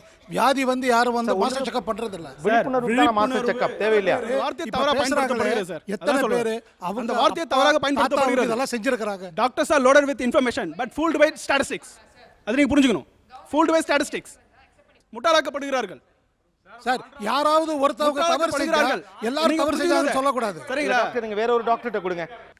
ஒவ்வொரு ஹாஸ்பிட்டலையும் ஒவ்வொரு டைப் ஆஃப் பேக்கேஜ் இருக்க தான் செய்யுது. அதுதான் சார் தப்பு. அதுதான் இல்லை, அது இருக்க தான் செய்யுது. ஏன்னா இப்போ பார்த்தீங்கன்னா விமன் கேட்டிங்கன்னா விமன் ஹெல்த் செக்அப்னு ஒன்று இருக்குது, அப்புறம் சில்ட்ரன் ஹெல்த் செக்அப்னு இருக்குது, அப்புறம் அடல்ட்ஸ், அப்புறம் ஓல்டு ஏஜில் அந்த டைப் ஆஃப் ஹெல்த் செக்அப்பும் இருக்குது. ஸோ அந்தந்த பேஷண்ட்டுக்கு எந்தெந்த டைப் ஆஃப் ஹெல்த் செக்அப் வேணும்னு டாக்டர் பார்த்துட்டு என்னென்ன ப்ராப்ளம், ஹார்ட் ப்ராப்ளம் இருக்கிற மாதிரி இருக்கா அப்படின்னா ஹார்ட் செக்அப் அப்படின்னு ஒன்று இருக்குது, ஹார்ட் செக்அப் பார்க்கலாம். இல்லை இப்போ கேன்சர் ஹாஸ்பிட்டலில் வந்து கேன்சர் டைப் ஆஃப் பொதுமக்களிடையே செய்யப்படுகின்ற மாஸ்டர் ஹெல்த் செக்அப்ன்றது எதுக்காகனா புது வகையான நோய்கள் ஏதாவது இருக்கா அப்படின்றத நம்ம உறுதி செய்வதற்காகவும் கண்டுபிடிக்கிறோம். To screen the patient, screening, சரிங்களா? ஸ்கிரீனிங் இந்த மாஸ்டர் ஹெல்த் செக்அப் அல்லது ஆனுவல் ஹெல்த் செக்அப் ஒன்று பண்ணிக்கணும் அப்படின்னு தொடர்ந்து அட்வைஸ் பண்ணப்படுது இல்லையா? இது அவசியமா இல்லையா? அவ்வளவுதான். ஆனுவல் ஹெல்த் செக்கப் கண்டிப்பாக தேவைதான். ஏன்னா இப்போ நம்மளோட கால பழக்க வழக்கங்கள், உணவு பழக்க வழக்கங்கள் இதெல்லாம் மாறும்போது நிறைய பேரோட ஃபாஸ்ட் லைஃப், நமக்கு இருக்கிற ஒரு ஸ்ட்ரெஸ்ஃபுல்லான லைஃபுக்கு நம்ம கண்டிப்பாக வந்து ஒவ்வொருத்தரோட உடம்போட குணாதிசயங்கள் எப்படி நமக்கு தெரியாது. இன்னி கால சூழலுக்கு ஆனுவல் ஹெல்த் செக்கப் கண்டிப்பாக தேவைதான். ஆனுவல் ஹெல்த் செக்கப் அவசியமா? இவர்கிட்ட கொடுங்க. அவசியம் தான். ஏ ஏன்னா நம்ம ஹியூமன் பாடியில் ஆஃப்டர் சர்டன் இயர்ஸ் ஏஜ் ரிலேட்டடாக வந்து டெஃபினட்டாக some changes will take place. வருஷம் தானே பண்ண சொல்றாங்க. ஏஜ் 40 வயசு ஆயிடுச்சு, இனிமேல் ஆனுவல் ஹெல்த் செக்கப் பண்ணிக்கங்கலாம் ஒன்றும் சொல்ல கிடையாது. இப்போ சாதாரணமாக 41க்கு பண்ணு, 42க்கு பண்ணு, ஒவ்வொரு வருஷமும் ஒரு ஆனுவல் ஹெல்த் செக்கப் பண்ணிருக்கேன். ஃபர்ஸ்ட் இயர்ல இல்லாதது அதுக்கு அடுத்த வருஷத்துல த ஆக்சிடென்டலா we can find out some new finding may be there. இது ஒரு காமன் மேனுக்கு இயர்லி ஒரு தடவை ஃபுல் செக்கப் பண்ணிக்கணுங்கிறது பெனிஃபிட்டா அன்னெசரியா? சார் நீங்கள் இப்போ ஒவ்வொரு ஆண்டும் ஒரு மனிதனுக்கு மருத்துவ செக்கப்பு, அனுவல் செக்கப் அவசியமானு கேட்குறீங்க. அவசியம். இந்த அவசியம் எப்படி அவசியம்னா according to the age, according to the sex, according to the இண்டிவிஜுவலுடைய ஏஜ் லிமிட்டை. ஓகே, எந்த வயசுக்கு பிறகு வருஷத்துக்கு வருஷம் ஆனுவல் ஹெல்த் செக்கப் பண்ணி? குழந்தைகள்னா அவளுக்கு தகுந்த ஒரு அனுவல் செக்கப் தான். ஒரு 60 வயசுக்கார ஆள்னா அவருக்கு தகுந்த அனுவல் செக்கப் இல்லை. அதான் புரியா? அப்போ குழந்தைகளுக்கே ஆனுவல் செக்கப் பண்ணலாம். அதனால ஒன்று சார். அதை இங்கே பாருங்க சார். இது ஐ எக்ஸ்பிளைன். ஒரு அவர்கிட்ட கொடுங்க. Yes, making customers. Master health checkup 100% must. ஏன் நான் சொல்கிறேன், ப்ராக்டிக்கலாக பேசுகிறேன். Even for a small vehicle, bike, car, we are doing service 2000 kilometre ஒன்றா வேலையை விட்டுட்டு போய் நம்ம ஃபேக்ட்ரியில் இட்டு எங்கேயோ விடுறோம். அப்படி இருக்கும்போது it's another factor important thing. Biologically cell வந்து everyday it is going down. Cell இன்றைக்கி இருக்கிற ரெசிஸ்டன்ஸ் எனக்கோ உங்களுக்கோ பாடி ரெசிஸ்டன்ஸ் அடுத்த நிமிஷம் இருக்கிறது இல்லை. வருஷத்துக்கு ஒரு தான் இருந்தால் செய்கிறோம். அதில் என்ன நஷ்டம்? என்ன காரு பைக்குக்கே இருக்கும்போது அனதர் திங், இன்னொரு important point I want to convey. Suppose இப்போ மெடிக்கல் நான் பேசி தான் ஆகணும். Open case of pulmonary tuberculosis master checkup பண்ணுறதுனால உங்களுக்கு மட்டும் இல்லை, the society is also beneficial. It is beneficial to the society at large. ஏன்னா நீங்கள் நான் டிபி பேஷண்ட் இல்லை, நான் ஓப்பன் பல்மனரி டியூபர்குலோசிஸ் காசு நோய் இருந்தால் நான் அப்படியே ட்ராப்லெட் இன்ஃபெக்ஷனில் ஸ்ப்ரெட் பண்ணிட்டே இருப்பேன். Will it not affect the society? You please tell me honestly. 100%. Why not? Okay. ஆக்சுவலாக இந்த மாஸ்டர் ஹெல்த் செக்அப்னா it is about the public health. இந்த பப்ளிக் ஹெல்த்தில் டெஸ்ட்டை எப்படி நடத்தணுன்னே WHO ஒரு ஸ்டாண்டர்ட் கைட்லைன் இருக்குது. முதல்ல நீங்கள் எதுக்கு டெஸ்ட் பண்ண போகிறீங்கன்னா அது உங்கள் சமுதாயத்துக்கு ஒரு ப்ராப்ளமாக இருக்கணும். நான் இன்றைக்கி சென்னையில் உக்காந்துக்கிட்டு எல்லாருக்கும் கார்டியாக் இதுவே பண்ணிக்கிட்டு இருப்பேன், டயபெட்டிஸே பார்த்துக்கிட்டு இருப்பேன்றதை விட முக்கியமானது அவர் சொன்னார் காசநோய். ஆனால் யாரும் இந்த டெஸ்ட்டில் மாஸ்டர் செக்கப்பில் ஸ்பூட்டம் எக்ஸாமினேஷன் பண்ணுறதே கிடையாது. இது உண்மை. எக்ஸ்ரே செஸ்ட் மட்டும்தான் எடுக்கிறாங்க. இந்த எக்ஸ்ரே செஸ்ட்டை செய்யக்கூடாதுன்னு சொல்லி WHO சொல்லி தான், நம்மளுடைய டயக்னோசிஸ் ப்ராசஸே தப்புன்னு சொல்லி தான் இந்த மாதிரி ஸ்பூட்டம் எக்ஸாமினேஷன் பண்ண வச்சுருக்காங்க. இதுக்குன்னு ஃப்ரீயாகவே எல்லா டிபி சென்டர்லையும் நடந்துகிட்டு இருக்கு. ஆனால் நீங்கள் மாஸ்டர் செக்கப்னு பார்த்தீங்கன்னா AFB பாசிட்டிவ் பண்ணுறது. வேல்யூபிளான பதில் இருக்கா? He is partly right. X-ray test இருக்குல்ல சார், ரொம்ப சிம்பிள் சார். எக்ஸ்ரே டிபி மக்களுக்கு பரவிவிடக்கூடாதுங்கிறதுக்காக ஆனுவல் ஹெல்த் செக்கப் அவசியங்கிறீங்க. ஆனால் டிபியை கண்டுபிடிப்பதற்கான டெஸ்ட் ஆனுவல் ஹெல்த் செக்கப்ல இல்லைன்னு சொல்லப்படுது. ஆமாம், அதுக்கு ஆன்சர் நான் தான் சொல்கிறேன். என்னென்ன அது எக்ஸ்ரே நம்ம எடுக்கிறோம்ல சார், எக்ஸ்ரே அதுலேயே பல விஷயம் நமக்கு நம்பர் 1 தெரிஞ்சிடும். 1960 நம்ம எக்ஸ்ரேவை தான் யூஸ் பண்ணிக்கலாம். டாக்டருக்கு தெரிஞ்சிடும். இப்போ ரிவைஸ்டு டியூபர்குலோசிஸ் கண்ட்ரோல் ப்ரோக்ராம்ல ஏன் டிபியே குறைய மாட்டேங்குதுன்னு தெரிஞ்ச உடனே எடுத்த முதல் தேதி நம்ம இதை டயக்னோசிஸ் பண்ணுறது தப்பு. எப்படி? எக்ஸ்ரேல. ஏன்னா உங்களுக்கு அதாவது எக்ஸ்ரேல காட்டக்கூடிய எல்லா படமும் டியூபர்குலோசிஸால் ஆகிறதில்லை. இந்த ஷோவில் கிட்டத்தட்ட ஆரம்பத்திலேருந்தே டாக்டர்களை நெருக்குதலுக்கு உட்படுத்துவது போலவும் நிறைய கேள்விகள் அவர்களை நோக்கி கேட்கப்படுவதாகவுமே தான் படும். ஏன்னா அப்படியான ஒரு சூழ்நிலை தான் இங்கே இருக்குது. அது அவர்களை குற்றம் சாட்டும் நோக்கத்தில் கேட்கப்படுவதில்லை. அது பொதுமக்களாக இருந்தாலும் சரி அல்லது இந்த ஷோவாக இருந்தாலும் சரி. அன்ஃபார்ச்சுனேட்லி பொதுமக்களாகிய நாம் கேள்வி கேட்கக்கூடிய இடத்துல மட்டும்தான் இருக்கும். ஏன்னா அது பற்றிய புரிதல் நமக்கு பெரிதாக இல்லை அப்படிங்கிறனால. அதனால தான் கேள்விகள் அதிகமாக அந்த பக்கத்திலிருந்தும் பதில்களை இந்த பக்கத்திலிருந்தும் எதிர்பார்க்க வேண்டிய அவசியம் இருக்கிறது. இதை நெருக்குதலாக நீங்கள் எடுத்துக்கொள்ளக்கூடாது. எங்களுடைய சந்தேகங்களுக்கான பதில்களாக அது வரணும் அப்படின்னு இந்த பக்கத்தில் எதிர்பார்க்குறாங்க. பேசலாம். ஒரு சிறிய இடைவேளைக்கு பிறகு ஆச்சி masala Neeya Naana powered by NAC Jewellers co-presented by Sunland. ஒவ்வொரு துறையிலும் எனர்ஜி.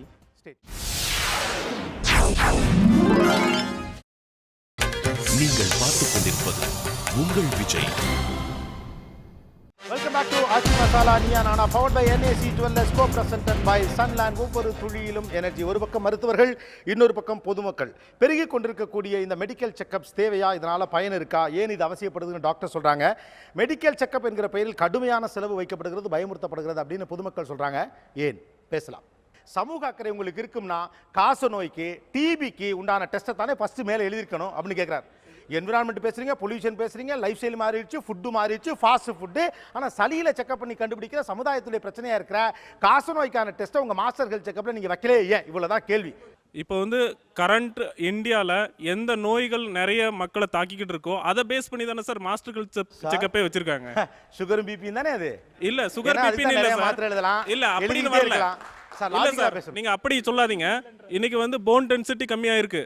அதுக்கு எஸ்பெஷலி சிம்பிளா ஒன்று கேட்குறேன் சார். சுகர் மேலேயும் பிபி மேலேயும் இவ்வளோ கரிசனத்தோடு இருக்கக்கூடிய நீங்கள் காசு நோய் மீது ஏன் கரிசனமாக இல்லை? இப்படி இந்த கேள்வி வச்சுக்கோ சார். காசு நோய் வந்து கம்யூனிகபிள் டிசீஸில் வந்துடுது சார். ஆமாம். இது ஹெல்த் செக்கப்ஸ் எல்லாமே நான் கம்யூனிகபிள் டிசீஸை பேஸ் பண்ணி தான் சார் இருக்குது.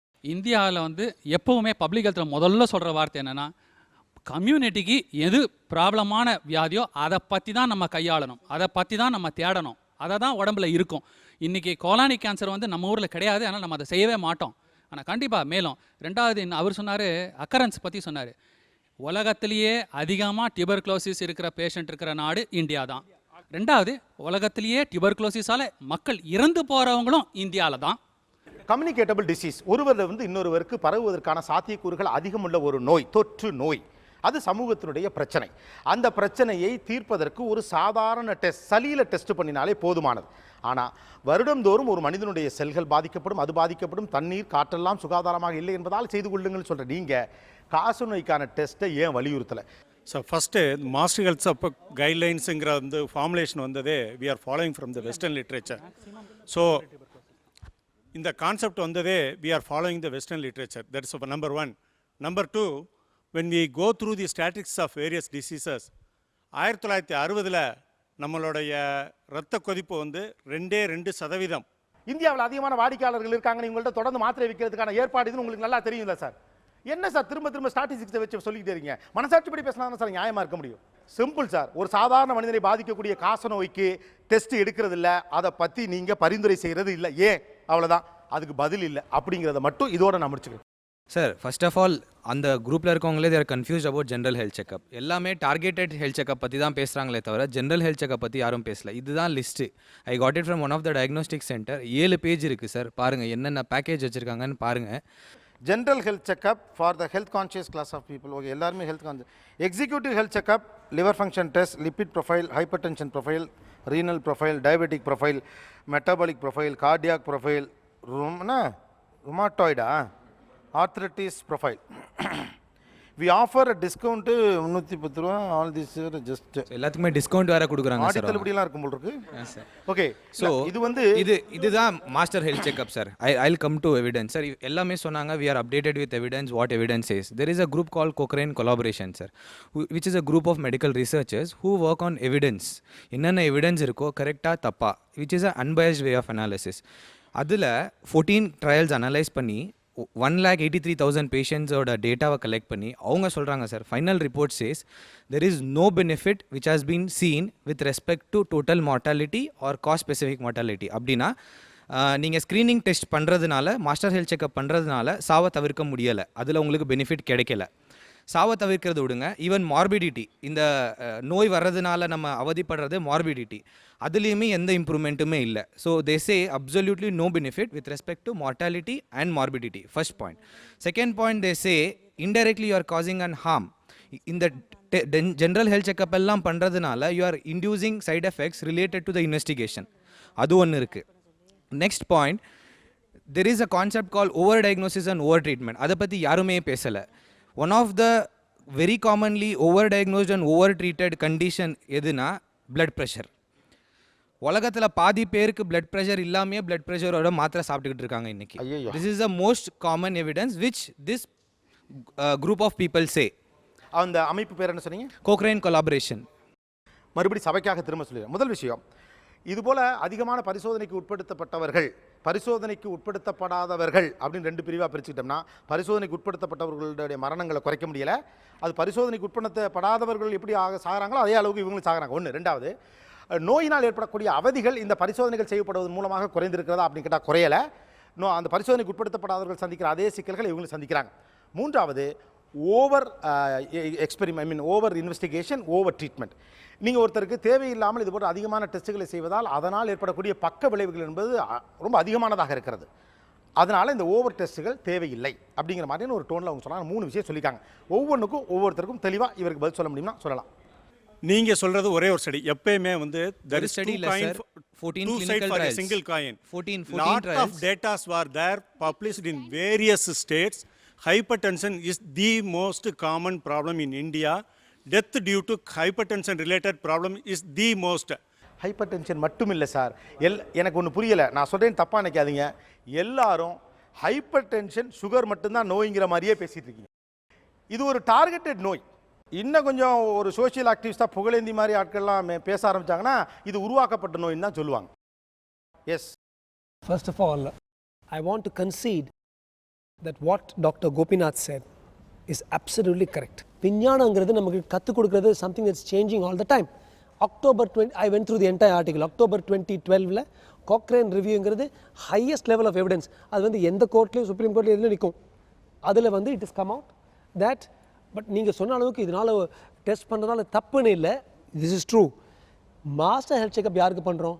ஒன்றுமே இல்லாமல் ஜாலியாக வந்து doctor I'm fine, can I do a செக்அப்னு கேட்குறவனுக்கு தான் பண்ணுறோம். நாட் சம்படி யூஸ் காஃபிங் டூயிங் ஃப்ளெமெச்சர். அந்த பேஷண்ட்டுக்கு இந்த டெஸ்ட் எல்லாம் பண்ணுறதால இந்தியாவில் 1.5 லட்சம் பேர் நம்ம செக் பண்ணி 14 ட்ரையலில் அவங்களுக்கு வந்து பண்ணுறவங்களுக்கு பண்ணாதவங்களுக்கு வித்தியாசம் பார்க்கும்பொழுது we have to agree to the Cochrane trial. அவங்களுக்கு பெரிய டிஃப்ரென்ஸ் இல்லை. அதாவது இப்படி பண்ணுறதுனால சடன் டெத்தோ அல்லது மார்ட்டாலிட்டி டியூ டு ஹார்ட் அட்டாக்கோ கேன்சரோ வரலங்கிறது டெஃபினட்டாக ப்ரூவ் ஆகிடுச்சு. Point number 1. Point number 2, 1 second sir. Point number 2, த பாசிபிலிட்டிஸ், அதாவது எக்ஸ்ரே பண்ணிகிட்டே இருக்கிறோம். இப்போ கவர்மெண்ட் ஹாஸ்பிட்டலில் கூட இப்போ ஸ்டார்ட் பண்ணி 7000 பேருக்கு மாதம் பண்ணிட்டு வராங்க.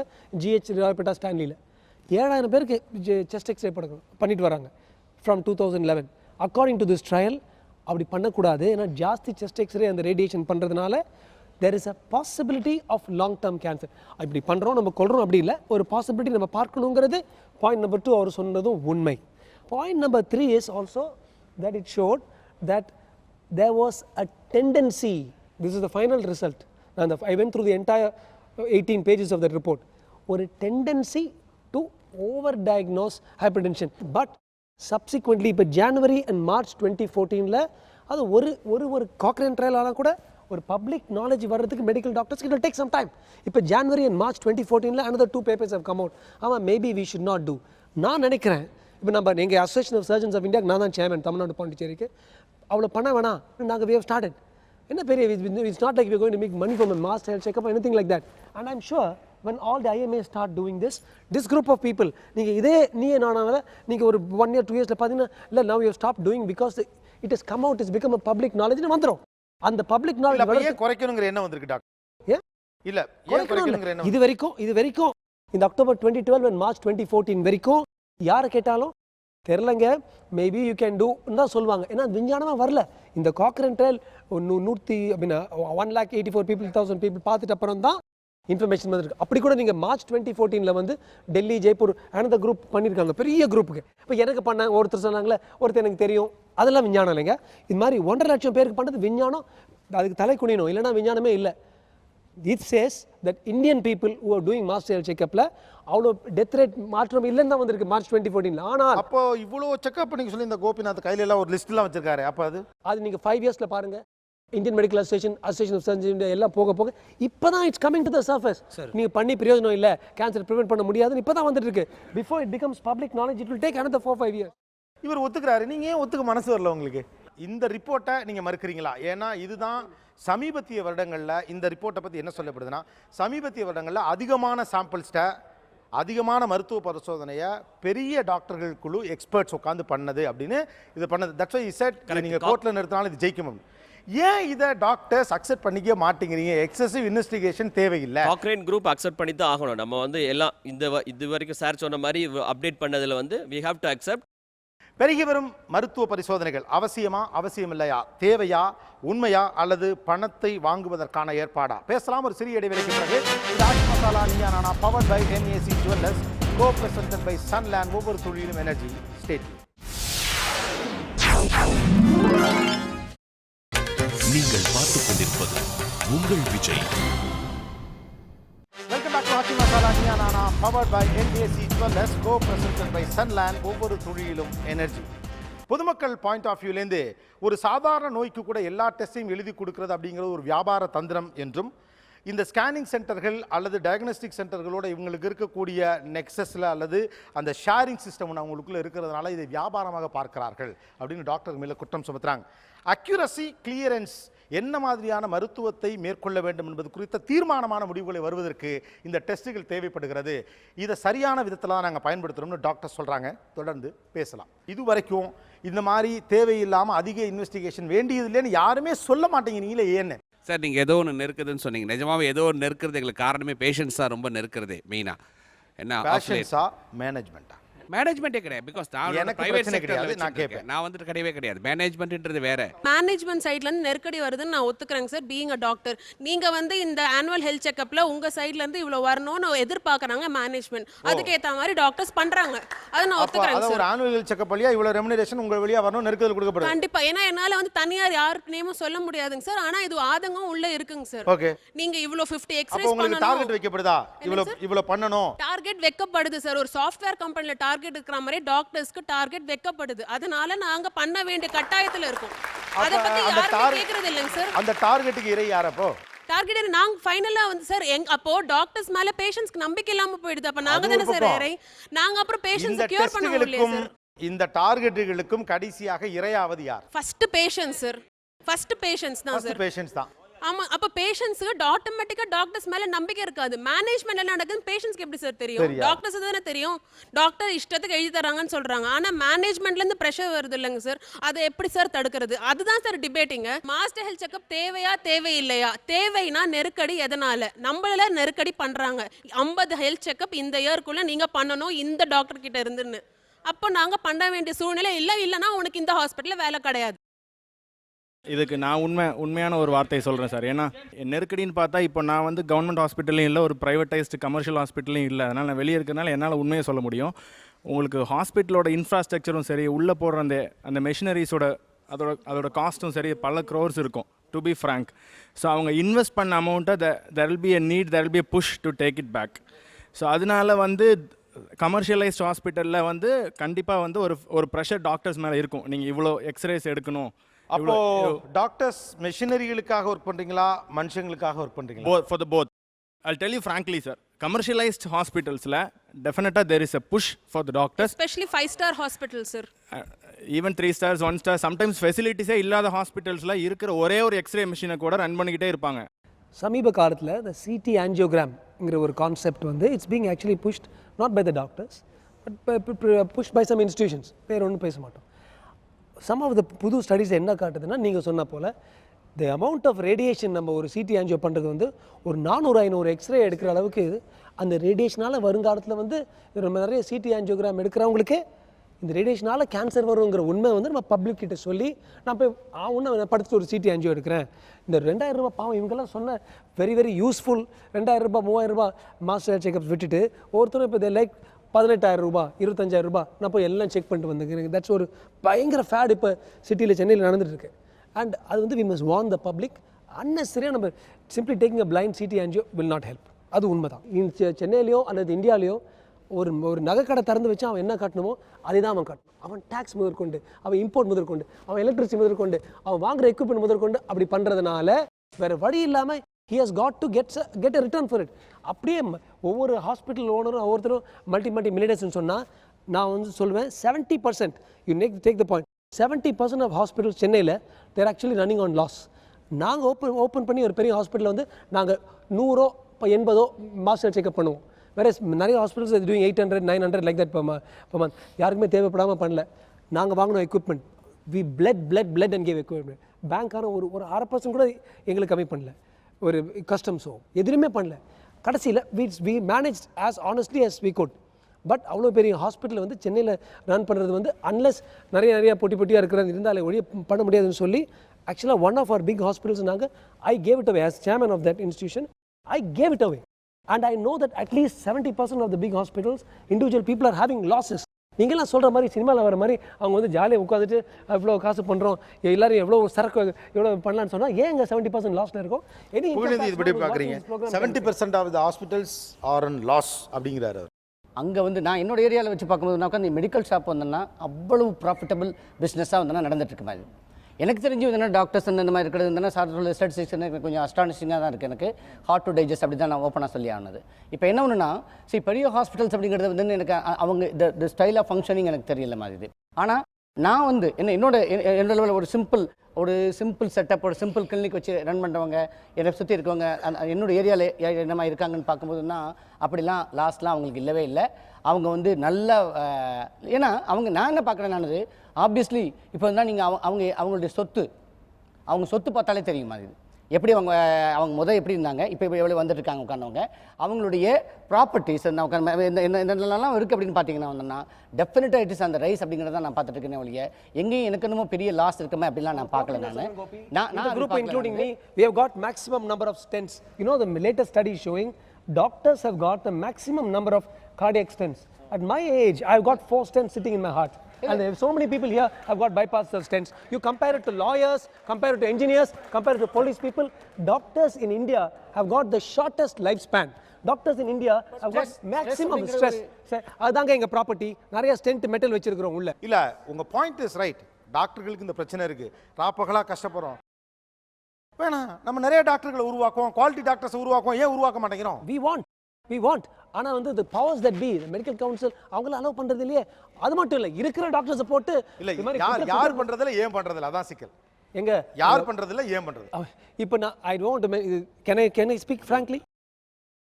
எந்த ஒரு டாக்டரும் 24 hours ஒர்க் பண்ணுற டாக்டரும் இது வரைக்கும் தமிழ்நாட்டில் ஒரு மெடிக்கல் காலேஜ் வச்சு ஒழுங்காக ஒரு ப்ராக்டிசிங் டாக்டர் வச்சு நடத்த முடியலைங்க. It is all run only by politician, pharmaceutical owners, liquor barons etcetera.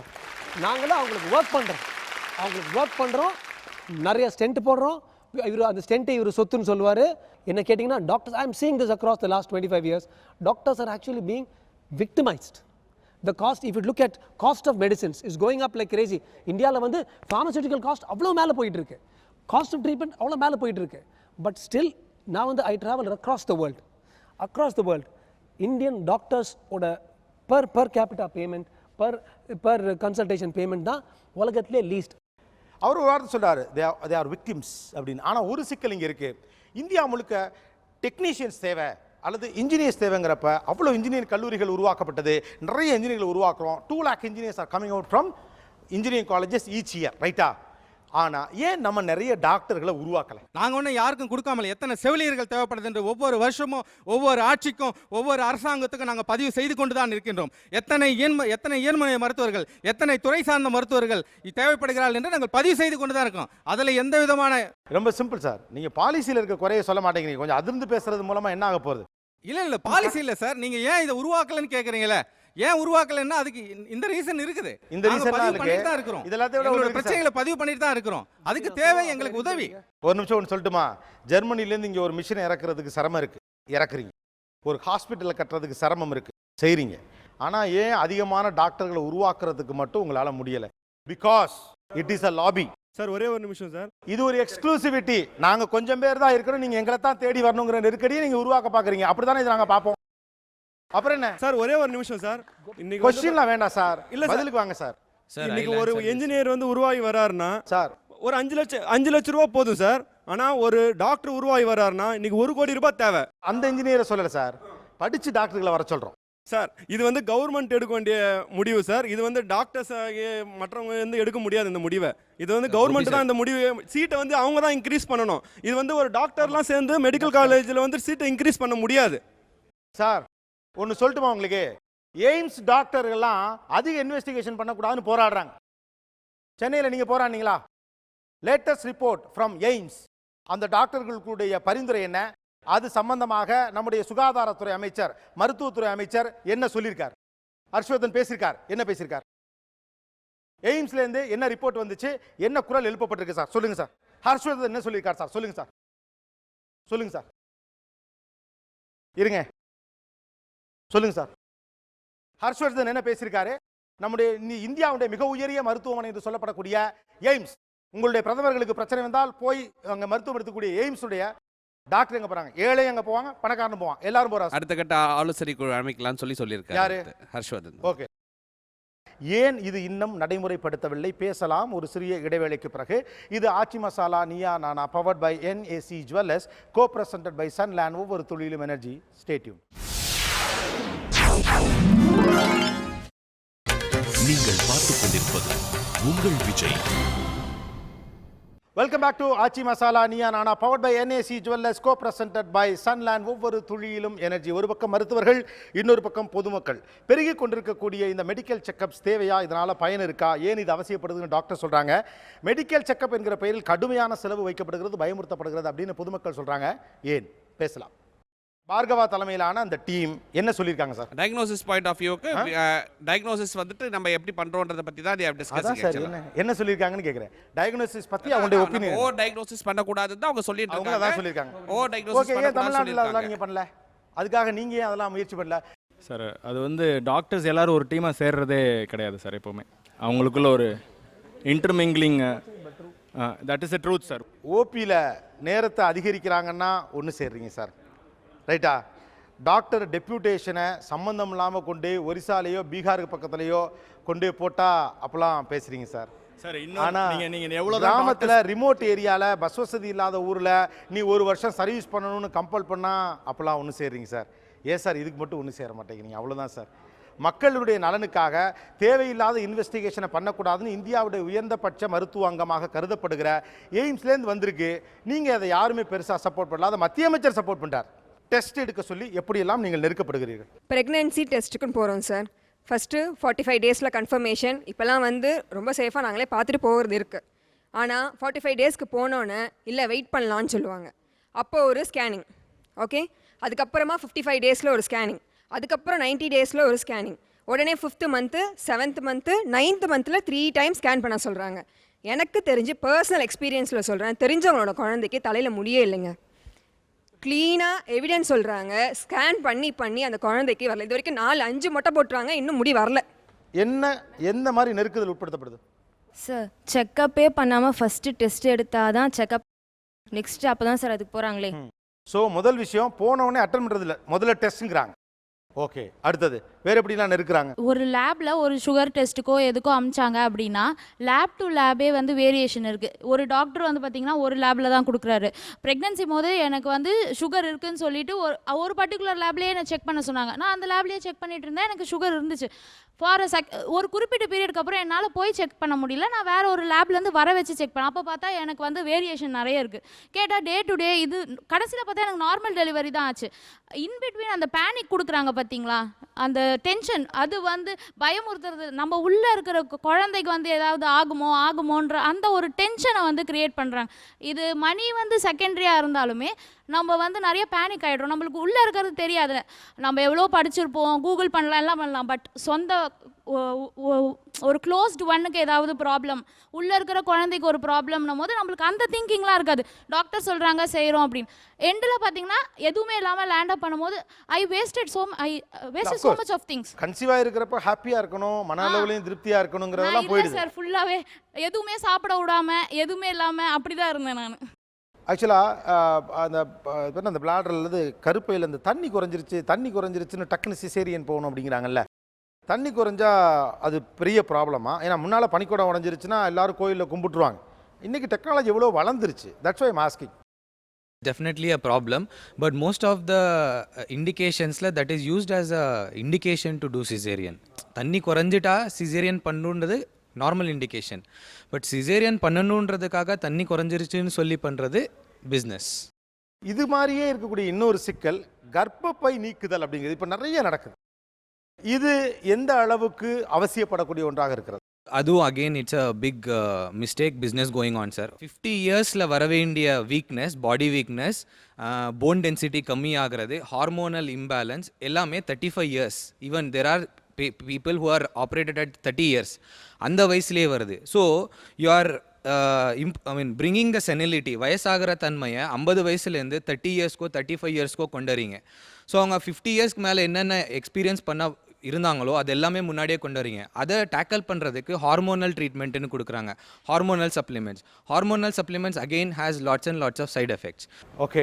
And sir, I just want to tell one more thing here. எல்லாருமே நம்ம டாக்டரை ப்ளேம் பண்ணுறதுல தப்பே இல்லை. Doctors are all victims of management driven health care. We have actually moved from doctor driven healthcare to management driven healthcare. All these people are victims of management driven healthcare. Corporate hospitals run on target, sir. But ஆனால் அதில் கோபிநாத், இதில் இன்னொரு விஷயம் இருக்குது. இதுக்கு எதிராக யார் பேசணும்? இது மேனேஜ்மெண்ட் ட்ரிவன் ட்ரீட்மெண்ட்டாக, மெடிசனாக இந்த இண்டஸ்ட்ரி மாறிக்கிட்டு இருக்குங்கிறதுக்கு எதிராக முதலில் குரல் கொடுத்து உங்கள் பின்னால் அணிதிரட்ட வேண்டிய பொறுப்பு யாருக்கு இருக்குது? டாக்டர்ஸ் தானே இருக்கு. டாக்டர்ஸ் தான் ஃபர்ஸ்ட். பட் ஏன் அதை அந்த ஸ்டெப் எடுக்க முடியாமல் இருக்குது?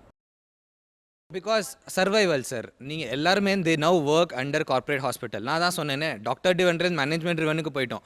பப்ளிக்கில் எத்தனை பேர் 10 இயர்ஸ் முன்னாடி டாக்டர் பேரை சொல்லி தேடி போய் ட்ரீட்மெண்ட் எடுத்தாங்க. இப்போ அப்படி யாரும் போகிறதில்ல, ஹாஸ்பிட்டல் தேடி தான் போகிறாங்க. So hospital doesn't NEET doctor needs hospital. Okay doctor, உங்கள்கிட்ட ஒரு டைரக்ட் கொஸ்டின்.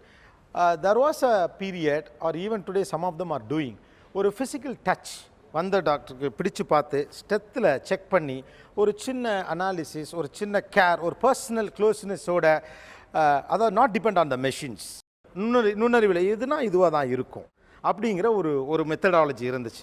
இன்றைக்கி இது எவ்வளோ குறைஞ்சிருக்கு மெஷின்ஸ் நிறையா வந்த பிறகு? ஆக்சுவலாக ரீசெண்டாக கூட one of my training surgeons was saying, வயிற்று என்ன சார் தடவை பார்க்குறீங்க, எப்படியும் ஸ்கேனில் we going to see exactly tumour எவ்வளோ பெருசாக இருக்குது. So I was saying I am not really seeing the tumor, I am just saying hello to him. அவனை படுக்க வச்சு எப்படி இருக்கீங்க, எங்கே வரீங்க, நாங்கள் மணி பார்க்கமா வயிற்று தடவைனால பேஷண்ட்டோட we establishing a contact. And ஓரளவுக்கு நீங்கள் சொல்கிறது கரெக்ட். மெஷின்ஸ் வர மனிதன் வந்து பின் வாங்கிடுறான். அந்த மனித டச் கொஞ்சம். அது எவ்வளோ டேஞ்சர்?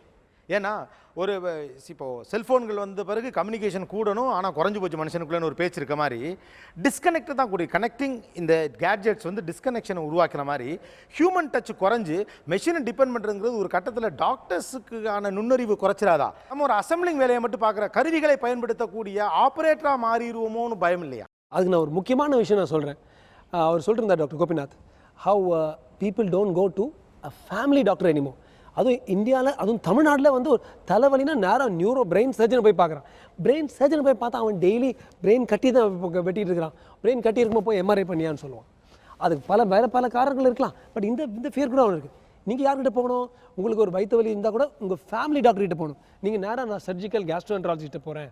நம்ம மக்கள் கூட ஒவ்வொருத்தர் நீங்கள் சொன்னீங்க பார்த்தீங்களா, ஒரு ஸ்பெஷலிஸ்ட் பார்ப்பா. பேஷண்ட்ஸ் வந்து டாக்டர்ஸாக இருக்கக்கூடாது. பேஷண்ட்ஸ் தயவு செய்து பப்ளிக்கிட்ட சொல்கிறேன், பேஷண்ட்ஸாக இருங்க. உங்கள் family doctor Kuttappa, doctor Sankaran, doctor Murugappa, அவர்கிட்ட போங்க. another paper has come out just now, March 2014. இந்த மாஸ்டர் ஹெல்த் செக்கப்ஸ்க்கு பதிலாக என்ன பண்ணலாம்னா, ஒரு குட் ஃபேமிலி ஃபிசிஷியன் கிட்ட 45 நிமிஷம் ஒரு 12 மந்த் பீரியடுக்குள்ள ஒன்ஸ் அ இயர் நீங்கள் உங்கள் ஃபேமிலி ஃபிசிஷியன் கிட்ட போய் கொஞ்சம் வீக்காக இருக்கேன் டாக்டர், என்ன தெரியுது, இங்கே வரைக்கும் தங்க அப்படி பேசுனீங்கன்னா மாஸ்டர் ஹெல்த் செக்கப்புக்கு ஈக்குவலண்ட். நீங்கள் ஒரு ஃபேமிலி ஃபிசிஷியன் கிட்ட 200 rupees you may have to give. ஒரு master checkup you may have to give 2500. 200 is equal to 2500 ஒரு பேப்பர் வந்திருக்கு. பட் ஐ ஆஸ்க் யூ, நீங்கள் எவ்வளோ பேர் இல்லை நாங்கள் எங்கள் ஃபேமிலி ஃபிசிஷியன் கிட்டே போகிறீங்க, நீங்கள் உங்களுக்கு ஏதாவது ஆச்சுன்னா உடனே கார்ப்பரேட் ஹாஸ்பிட்டல் தான் ஓடணும், நீங்கள் அடிச்சு பிடிச்சி ஓடுறீங்களே, அது உங்கள் மிஸ்டேக். அவ்வளவுதான், முடிஞ்சுது.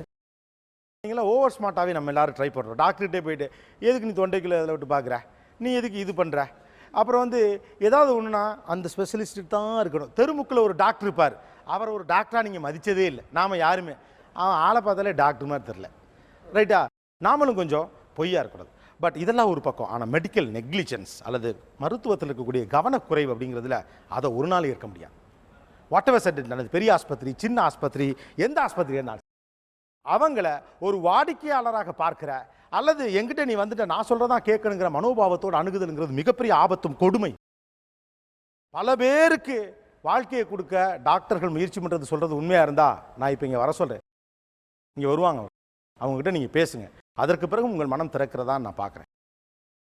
இது Aachi Masala power by NAC jewellers, co-presented by Sunland, ஒவ்வொரு தொழிலும் energy state.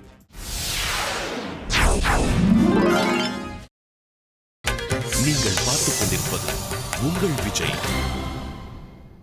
Welcome back to Aachi masala Neeya Naana powered by NAC Jewellers co-presented by Sunland ஒவ்வொரு துளியிலும் எனர்ஜி. வாங்க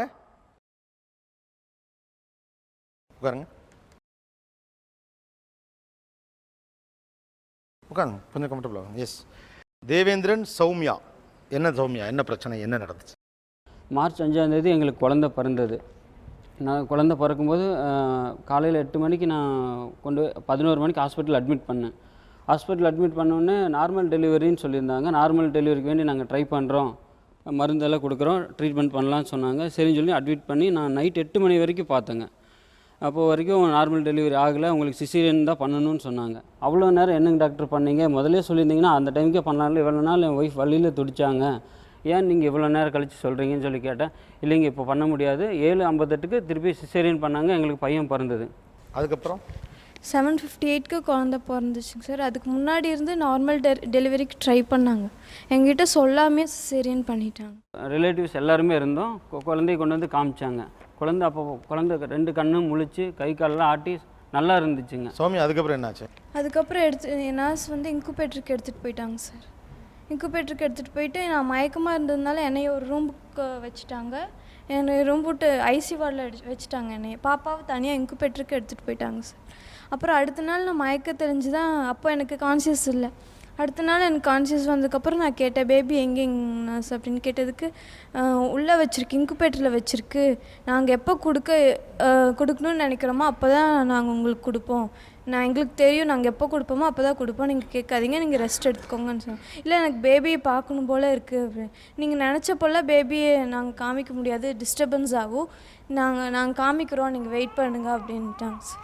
தாய்ப்பால் தான் குழந்தைக்கு ஒரு ஃபஸ்ட்டு நோய் எதிர்ப்பு சக்தி கொடுக்கும், நீங்கள் குழந்தைக்கு கொடுங்கன்னு கேட்டதுக்கு அவங்க வந்து எங்கள் ஹாஸ்பிட்டல் ரூல்ஸ் படி 3 to 5 days வந்து ஹாஸ்பிட்டலில் குழந்தைய நாங்களே தான் வச்சு பராமரிப்போம், மதர் ஆர் ஃபாதர் கையில் யார்கிட்டையும் கொடுக்க மாட்டோம், பார்க்குறக்கும் அனுமதிக்க மாட்டோம்னு ஸ்ட்ரிக்டாக சொல்லிட்டாங்க. நீங்கள் பிறந்த குழந்தைய பார்க்கலையா? அப்போ பார்த்ததோடு சரிங்க சார். அதுக்கப்புறம் எங்கள் குழந்தைய எங்கள் கண்ணிலே காமிக்கல, எல்லாமே ஹாஸ்பிட்டல் அவங்க ஹாஸ்பிட்டல். எத்தனை நாள் அது மாதிரி? 4 days அந்த மாதிரி ஹாஸ்பிட்டல் அவங்களே வச்சுக்கிட்டாங்க. இல்லை 4 நாள் உங்கள் குழந்தை பிறந்த பிறகு நீங்கள் பார்க்கல? பார்க்கவே இல்லை, கையில் கொடுக்கலைங்க சார். அவங்க என்ன பண்ணால் ஒரு நர்ஸ்கிட்ட அப்போவே நான் கேட்டேன், என் பேபியை கொடுங்க, நான் பார்க்கணும், நான் ஃபீட் பண்ணணும் அப்படின்னு கேட்டதுக்கு, நாங்கள் எப்போ கொடுக்குறோமோ அப்போ நீங்கள் வாங்குங்க, நாங்கள் பத்திரமா தான் பார்த்துக்குவோம் உங்கள் குழந்தைய அப்படின்னு சொல்லி. ஓகே, நான் படிச்சுக்கிறேன். நீங்கள் பாப்பா கொடுத்து ஃபைனலாக பாப்பாவை எப்போ கொடுத்தாங்க? பாப்பா வந்து 4 days, 4th day கொடுத்தாங்க சார். 4th day வந்துட்டு நான் வந்து ஹாஸ்பிட்டலில் போய் நான் ஃபைட் பண்ணேன். அந்த டாக்டர் வந்து என்னை கூப்பிட்டு போய் தனியாக காமிச்சு, உங்கள் குழந்தை நல்லா இருக்குது, பிளட் டெஸ்ட் எல்லாம் எடுத்தோம், நல்லா இருக்குது, இங்கே பாருங்கன்னு சொல்லி ரிப்போர்ட்டெல்லாம் சொன்னாங்க. இதெல்லாம் எனக்கு வேண்டாங்க மேடம், எனக்கு குழந்தைய கொடுங்க, கையில் குழந்தைய கொடுங்கன்னு ஹாஸ்பிட்டல் சத்தம் போட்டாங்க. இந்த இன்குபேட்டரில் இருக்கப்போ கொஞ்சம் தூரத்துலேருந்து பாப்பா இங்கே இருக்குன்னு காட்டுவாங்க, அது மாதிரி காட்டினாங்களா? ஒரு கடைசி நாள் மட்டும் காமிச்சாங்க சார். காமிக்கும்போது பார்க்குறேங்க குழந்தையோட கையில் வந்து நீடில் போயிட்டு இருந்துச்சு. அது ஒரு சைடு மட்டும் காமிச்சாங்க சார், சைடில் படுக்க வச்சாங்க, நல்லா இருந்த சைடு மட்டும் காமிச்சாங்க. ஏன் சைடில் பாப்பாவை படுக்க வச்சுருக்கீங்கன்னு நர்ஸ்கிட்ட கேட்டதுக்கு, அவன் அப்படி படுத்தாதான் அவன் அழுகாமல் இருக்கான் அப்படின்னா. இன்னொரு சைடு பார்த்தா கண்ணு வீங்கியிருக்கு, அது எங்களுக்கு தெரியல, ஒரு சைடு படுக்க வச்சதுனால எங்களுக்கு தெரியல. எங்கள் ரிலேட்டிவ்ஸ் எல்லோரும் வந்து பார்த்தப்போ இது என்ன ஒரு சைடாக படுக்க வைக்கிறாங்க, நேராக காமிக்க மாட்டேங்கிறாங்க அப்படின்னு சொல்லி எங்ககிட்ட கேட்டாங்க. அப்புறம் தான் நாங்கள் ஹஸ்பண்ட் அனுப்பி நான் எல்லாத்துக்கும் காமிக்க சொன்னப்போ 2 கண்ணு நல்லா வீங்கி, நான் போய் அந்த காலையில் மார்னிங் போய் என் குழந்தைய பார்க்குறேங்க, வலது கண்ணு வீங்கி இருந்துச்சுங்க. என்னங்க டாக்டர் இந்த மாதிரி குழந்தை கண்ணு வீங்கி இருக்குங்க, எங்கிட்ட எந்த ட்ரீட்மெண்ட் பண்ணுறீங்க, எதுவுமே சொல்ல மாட்டேங்கிறீங்களேன்னு கேட்டதுக்கு அவங்க வந்து இதெல்லாம் ஒன்றும் இல்லைங்க, இதெல்லாம் சாதாரண இன்ஃபெக்ஷன், இது எங்கேயாச்சும் இருந்து வரதா, நீங்கள் ஒன்றும் கவலைப்படாதீங்க, நான் பார்த்துக்கிறேன்னு சொன்னாங்க. லைட்டில் வச்சதுனால ஒரு வேளை அந்த மாதிரி இருக்கலாம், நாங்கள் அதெல்லாம் ஒன்றும் பிரச்சனை இல்லைங்க அப்படின்னு சொல்லி அனுப்பிச்சிட்டாங்க. நைட்டு ஃபுல்லாக அழுதுகிட்டே இருந்தாங்க, அதனால தூங்க முடியல. எல்லா குழந்தையும் அமைதியாக இருக்குது, அழுதுகிட்டே இருக்கா. ஏன் அழுகிறேன்னு நர்ஸ்கிட்ட கேட்டேன், ஏன் அழுகுதுன்னு நர்ஸ்கிட்ட கேட்டால், உங்கள் குழந்தை அழுகலைங்க, மற்ற குழந்தை அழுகுது அப்படின்னே சொல்லிகிட்டே இருந்தாங்க. நைட்டு ஃபுல்லாக நான் அந்த இன்குபேட்டர் ரூம் பக்கத்தாலேயே தாங்க, ரூம் கூட நான் சிசேரியன் பண்ணி என்னால் நிற்க கூட முடியல. எனக்கு ரொம்பவுமே கவலையாக இருந்துச்சு. எப்போ தான் உங்கள் குழந்தைய உங்ககிட்ட கொடுத்தாங்க? 4th day கொடுத்தாங்க சார். 4th day கொடுத்தாங்க. அதுவும் நாங்கள் அடம் பிடிச்சி வாங்கினோம். இந்த மாதிரி கண்ணு ரொம்ப வீங்கிருச்சு, ரெட்டிஷ் ஆயிடுச்சு, திறக்க கூட அதனால் முடியலைங்க சார். கதறான், ஃபீட் அப்போ தான் கொடுத்தாங்க ஃபீட் பண்ணுறதுக்கு. அவங்க குடிக்க முடியல, திறக்க முடியல, ரொம்ப ஒரு மாதிரியா மூஞ்செல்லாம் சவந்துருச்சுங்க. என்ன பண்ணாங்கன்னே தெரியலைங்க சார். அப்புறம் நெக்ஸ்ட் அன்றைக்கே நாங்கள் வேறு ஹாஸ்பிட்டலுக்கு எடுத்துகிட்டு போகிறோம் உடனே அப்படின்னு சொல்லிட்டோங்க சார். ஃபஸ்ட்டு எடுத்தோன்னே ஹாஸ்பிட்டல் போனோம். ஹாஸ்பிட்டலில் சர்ஜரி பண்ணாங்க ஐக்கு. இந்த மாதிரி உடனே அவங்க சொன்னாங்க ரொம்ப சிவியராக இன்ஃபெக்ஷன் ஆகிருக்கு ஐயில், என்னமோ பாக்டீரியா இன்ஃபெக்ஷன் ஆகிருக்குன்னு சொல்லிட்டாங்க. நீங்கள் உடனே பக்கத்தில் இருக்குது, நீங்கள் அங்கே வந்து ஐசியூ வார்டில் பாப்பாவை அட்மிட் பண்ணிக்கோங்க, ஏன்னா இங்கே சஃபிஷியன்ட் ஃபெசிலிட்டிஸ் கிடையாது அப்படின்னாங்க சார். அங்கே கொண்டு போய் ஷொட்டரெல்லாம் பிரித்து அந்த doctor paediatrician doctor Srinivasan sir அவர் ஷொட்டரெல்லாம் பிரித்து பார்த்ததுனால ஒரு கட்டு இருந்துச்சு கையில். அந்த கட்டு இருந்தது எங்களுக்கு தெரியல. நாங்கள் என்ன நினச்சோன்னா ஒரு ஐவி லைன் போட்டதுனால ஏதாச்சும் சிரிஞ்சு அப்படின்னு.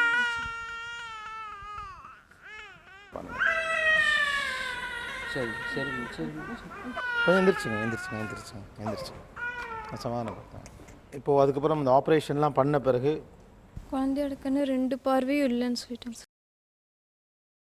ஃபஸ்ட் டைம் பஸ்ஸெல்லாம் எடுத்தாங்க சார்.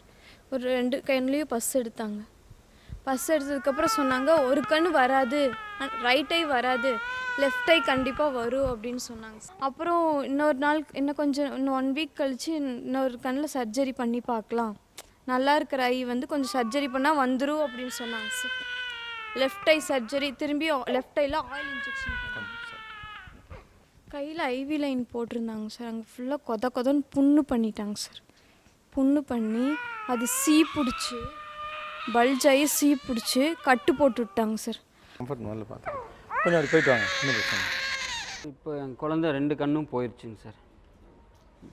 ரொம்ப நரக வேதனை என் குழந்தை அனுபவிச்சிருச்சு.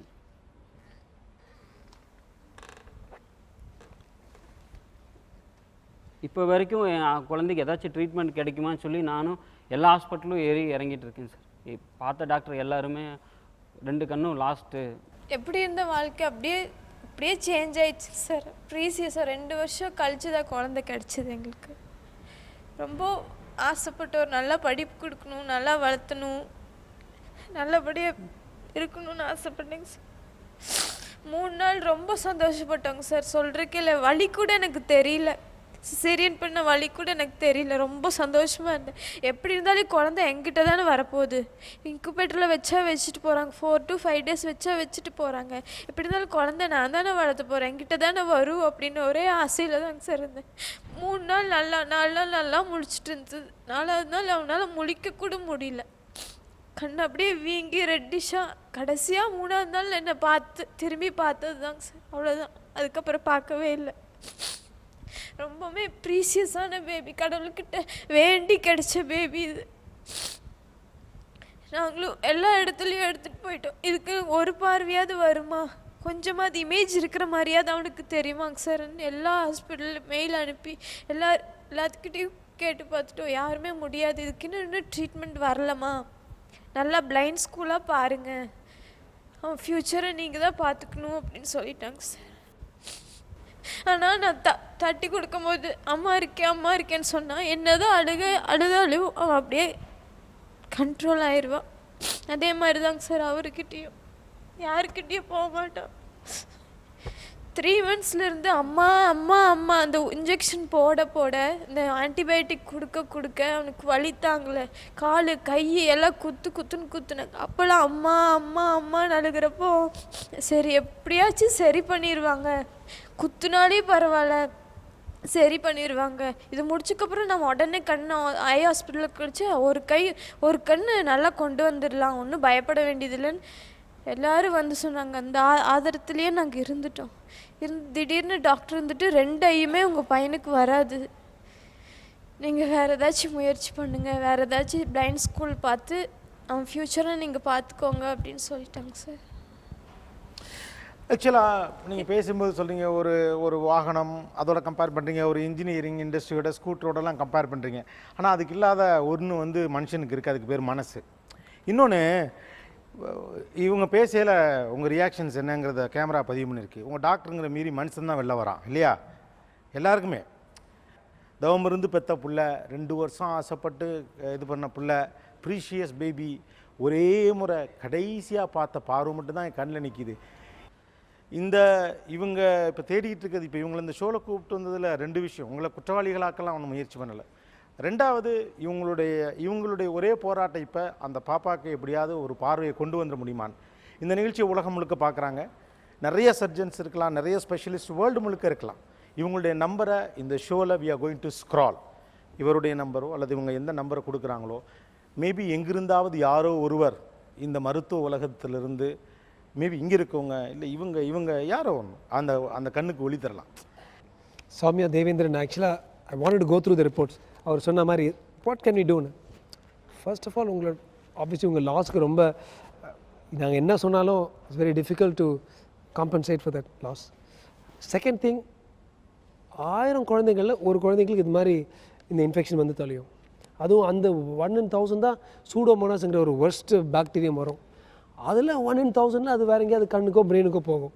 அந்த ஒரு rare combination of bad things அது நம்ம நடக்கிறோம் கரெக்டாக அந்த டைமில் ஒரு கல் விழுது நம்ம தலையில் விழுது, அது மாதிரி ஒரு terrible combination. I want to make an open offer. ஒன்று, ஒரு நியூ ஃபீல்டு வந்துருக்கு, நியூரோபயோனிக்ஸ். மெனி பீப்புள் ஓகே, அதாவது ஒரு சிப்பை இம்ப்ளான்ட் பண்ணி அந்த சிப்பில் வந்து படும்பொழுது அந்த சைல்டுக்கு அந்த இமேஜ் மாதிரி வருது. It's very very early. And Stephen ஹாக்கிங்கோட the Stephen Hawking brief history of time எல்லாம் அவர் வந்து is completely paralysed, but he talks through that etcetera. So people are already working on it, and I've also been reading some articles. There is some work going on in UK and in US. I will do 2 things for you. One, I will immediately activate my complete network, UK, US, everywhere, and find out where they're doing. 2, நீங்கள் already நிறைய அவர் சொன்ன மாதிரி you have lost so much. நிறைய நீங்கள் எழுந்திருக்கீங்க. அப்படி ஏதாவது ஒன்று பண்ணணுன்னா, honestly I'm telling in front of you, this whole crowd, I will fund for it and make your child see. If there is anything, I'm promising you this. அங்கே நீங்கள் உலகெல்லாம் போய் வேறு எங்கேயும் உலகத்துலேருந்து பார்க்க வேணாம். நீங்களே குற்றச்சாட்டு போடுற ஒரு டாக்டர்ஸில் ஒருத்தர் இங்கேருந்தே அதை பண்ணலாமே. நாங்களும் டாக்டர்ஸ், நாங்களும் மனிதர்கள், எங்களுக்கும் மனசு இருக்குன்னு நம்ம சொல்லாமே. I will activate immediately. ஆக்சுவலாக மெடிக்கல் ஃபீல்டை ஒரு கட்டத்தில் நீங்கள் நம்பி தான் ஆகணும். There is always good doctors. எல்லாருமே ஹியூமன் தான். ஒரு கட்டத்தில் அவங்க சில விஷயங்களை வந்து நெருக்கடிக்கு உட்பட்டு அவங்களால சில விஷயங்களை பேச முடியாமல் இருக்கலாம். இவருக்கு கொஞ்சம் அதிகாரம் இருக்குங்கிறதுக்காக அவர் பேசலாம்.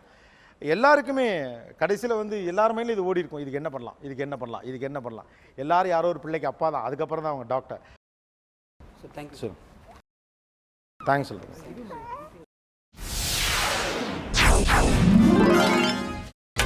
நீங்கள் பார்த்துக் கொண்டிருப்பது உங்கள் Vijay. Welcome back to Aachi masala Neeya Naana, powered by NAC Jewellers, co-presented by Sunland. ஒவ்வொரு துளியிலும் எனர்ஜி. ஒரு பக்கம் மருத்துவர்கள், இன்னொரு பக்கம் பொதுமக்கள். இல்லை, இந்த மாதிரி ஒரு நிகழ்வு நடந்ததுக்கு ரொம்ப வருத்தப்படுறோம் எங்கள் சைட்லேருந்து.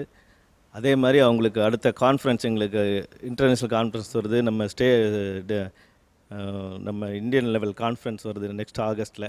அப்போ இவங்களுடைய ஹிஸ்ட்ரியை வாங்கி ஏதாவது வழி நம்ம நாட்டில்னாலும் எனி அதர் சோர்ஸ் அவைலபிளா அப்படின்னு சார் சொன்ன இது வந்து இப்போ தான் பண்ண ஆரம்பிச்சிட்ருக்காங்க ஒரு இனிஷியல் ஸ்டேஜில்.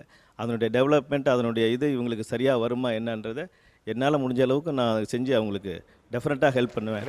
அது வந்து டெஃபினட்டாக என்ன செய்ய முடியுமோ அதை நான் செஞ்சு ஆரம்பிப்பேன். டெஃபினட்டாக சாருக்கு நான் இன்ஃபார்ம் பண்ணுறேன். I will inform the development of her wellbeing.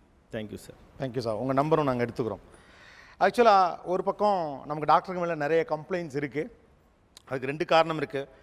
ஒன்று, இவர் சொன்ன ஒரு practical problem, management driven medicines அப்படிங்கிற ஒரு நிலைமை அல்லது ட்ரீட்மெண்ட்ஸ் அப்படின்னு ஒன்று இருக்குது. அவங்க அதிகமாக ஃபீஸ் வாங்குறாங்க, தேவையில்லாமல் நிறைய டெஸ்ட் வாங்கி கொடுக்குறாங்கிற ஒரு சிக்கல். இன்னொரு பக்கம் நமக்கெல்லாம் ஒரு அடிப்படை சிக்கல் இருக்குது. எல்லா டெஸ்ட் எடுத்துகிட்டு ஒன்றும் இல்லைன்னா இந்த டெஸ்ட்டு தேவையில்லாத டெஸ்ட்டுங்கிற ஒரு நிலைமை இருக்குது. உங்களுடைய ஒரு பேபிக்கு 3 ஸ்கேன் எடுக்க சொன்னவங்க இன்னொரு பேபிக்கு 7 ஸ்கேன் எடுக்க சொல்கிறாங்கன்னா, உங்கள் குழந்தை மேலே உங்களுக்கு இருக்கக்கூடிய அக்கறை மாதிரி அவங்களுக்கும் அந்த அக்கறை இருந்திருக்கலாம். நீங்கள் தெரியாத ஒரு டாக்டர்கிட்ட பொதுவாக பிரசவத்துக்கு போக மாட்டோம். ரொம்ப கொஞ்சம் பர்சனலாக ஓரளவுக்கு தெரிஞ்சவங்கள்ட்ட தான் போவோம். ஸோ காம்ப்ளிகேஷன்ஸ் அவாய்ட் பண்ணுறதுக்காக கூட அந்த மாதிரியான நடைமுறைகள் பின்பற்றப்பட்டிருக்கலாம்.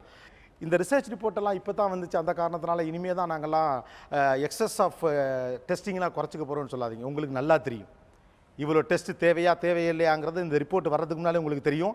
இதை பற்றின பெரிய அளவுக்கான டிபேட்ஸ் உங்கள்கிட்ட நடக்குது, உங்கள் கிளப்ஸில் நடக்குது, உங்களுக்கு நல்லா தெரியும். பார்ட்டிஸில் கூட நீங்கள் இதை பற்றிலாம் பேசுகிறீங்க, மன வருத்தப்படுறீங்க சில நேரங்களில். அப்படி இருக்குங்கிறப்போ முடிஞ்சவன், முடியாதவன், இருக்கிறவன், இல்லாதவன் எல்லாருக்கிட்டையும் டெஸ்ட் எழுதி கொடுக்கணுங்கிற ஒரு நெருக்கடி வரும்னா அதுக்கு எதிரான முதல் குரல் நீங்கள் எழுப்ப வேண்டிய அவசியம் இருக்குது. எக்ஸசிவ் டெஸ்ட்ஸ் ஆர் ஹேப்பனிங் அப்படிங்கிறத மறுக்கிறதுக்கு இல்லை. இது 5 வருஷத்தில் குறையும்னு இவர் சொல்கிறாரு. அவரும் அந்த பாயிண்ட் ஆஃப் வியூ சொல்லியிருக்காரு. டாக்டர்ஸ்ட்டை கொஞ்சம் ஸ்ப்ரெட் ஆன பிறகு. பட் இது கட்டாயமாக குறையணும். பிகாஸ் இந்த ரிப்போர்ட்டை ஏறக்குறைய எல்லா டாக்டர்களுமே ஏற்றுக்கிட்டு இருக்காங்க அப்படின்னு நினைக்கிறோம். ஏன்னா 1,20,000 பேரை சாம்பிளாக எடுத்து பண்ணப்பட்ட ஒரு ரிசல்ட்டுங்கிறதுனால மேக்ஸிமம் பீப்புள் இதை அக்செப்ட் பண்ணுறாங்க. அன்ஃபார்ச்சுனேட்லி ஆர் ஃபார்ச்சுனேட்லி எப்படி வேணாலும் நீங்கள் எடுத்துக்கலாம். இந்த தகவல் நிறையா பேர்கிட்ட போய் சேரணும். ஏன்னா இந்த ரிப்போர்ட்டுடைய 3 முக்கியமான விஷயங்கள் அலாம் அடிக்குது. 1,83,000 பேஷண்ட்ஸோட டேட்டாவை கலெக்ட் பண்ணி அவங்க சொல்கிறாங்க sir, final report says there is no benefit which has been seen with respect to total mortality or cause specific mortality. அப்படின்னா நீங்கள் ஸ்க்ரீனிங் டெஸ்ட் பண்ணுறதுனால, மாஸ்டர் ஹெல்த் செக்அப் பண்ணுறதுனால சாவை தவிர்க்க முடியலை, அதில் உங்களுக்கு பெனிஃபிட் கிடைக்கல. சாவை தவிர்க்கிறது விடுங்க, ஈவன் மார்பிடிட்டி, இந்த நோய் வர்றதுனால நம்ம அவதிப்படுறது மார்பிடிட்டி, அதுலேயுமே எந்த இம்ப்ரூவ்மெண்ட்டுமே இல்லை. So they say absolutely no benefit with respect to mortality and morbidity. First point. Second point, they say indirectly you are causing and harm. இந்த ஜென்ரல் ஹெல்த் செக்அப் எல்லாம் பண்ணுறதுனால you are inducing side effects related to the investigation. அது ஒன்று இருக்குது. Next point, there is a concept call over diagnosis and over treatment. அதை பற்றி யாருமே பேசலை. One of the very commonly over diagnosed and over treated condition எதுனா blood pressure. உலகத்தில் பாதி பேருக்கு பிளட் ப்ரெஷர் இல்லாமே பிளட் ப்ரெஷரோட மாத்திரை சாப்பிட்டுக்கிட்டு இருக்காங்க இன்னைக்கு. This is the most common evidence which this group of people say. அந்த அமைப்பு பேர் என்ன சொன்னீங்க? Cochrane collaboration. அல்லது நமக்கான நியாயமான ஒரு கட்டமைப்பு உருவாக்க வேண்டிய பொறுப்பு எல்லாருக்கும் இருக்குது. அது இங்கே இருக்க டாக்டருக்கும் இருக்குது, இந்த ஊடகத்துக்கும் இருக்குது, வெளியில் இருக்கிற பல ஊடகங்களுக்கும் இருக்குது, இவர் போல் ஆக்டிவிஸ்ட்டுக்கும் இருக்குது, இங்கே இருக்கக்கூடிய டாக்டர்களுக்கு எதிராகவே கருத்துக்களை துணிந்து முன்வைக்கக்கூடியவங்களும் இருக்குது, கல்லூரிகளில் கம்பெனிஸில் ஒர்க் பண்ணக்கூடிய இந்த இளம் தலைமுறையை சேர்ந்த எல்லாருக்கிட்டையும் இருக்குது. பிகாஸ் இது நம்ம ஹெல்த். உலகத்திலே அதிகமான மக்கள் தொகை கொண்ட பெரிய அறிவாளிகளை கொண்ட இந்த ஒரு தேசம். இதுக்குள்ளே பிபியும் டயபெட்டிஸும் உண்மையான நோயாங்கிறத கண்டுபிடிக்க வேண்டியது இருக்குது. இது நோயா?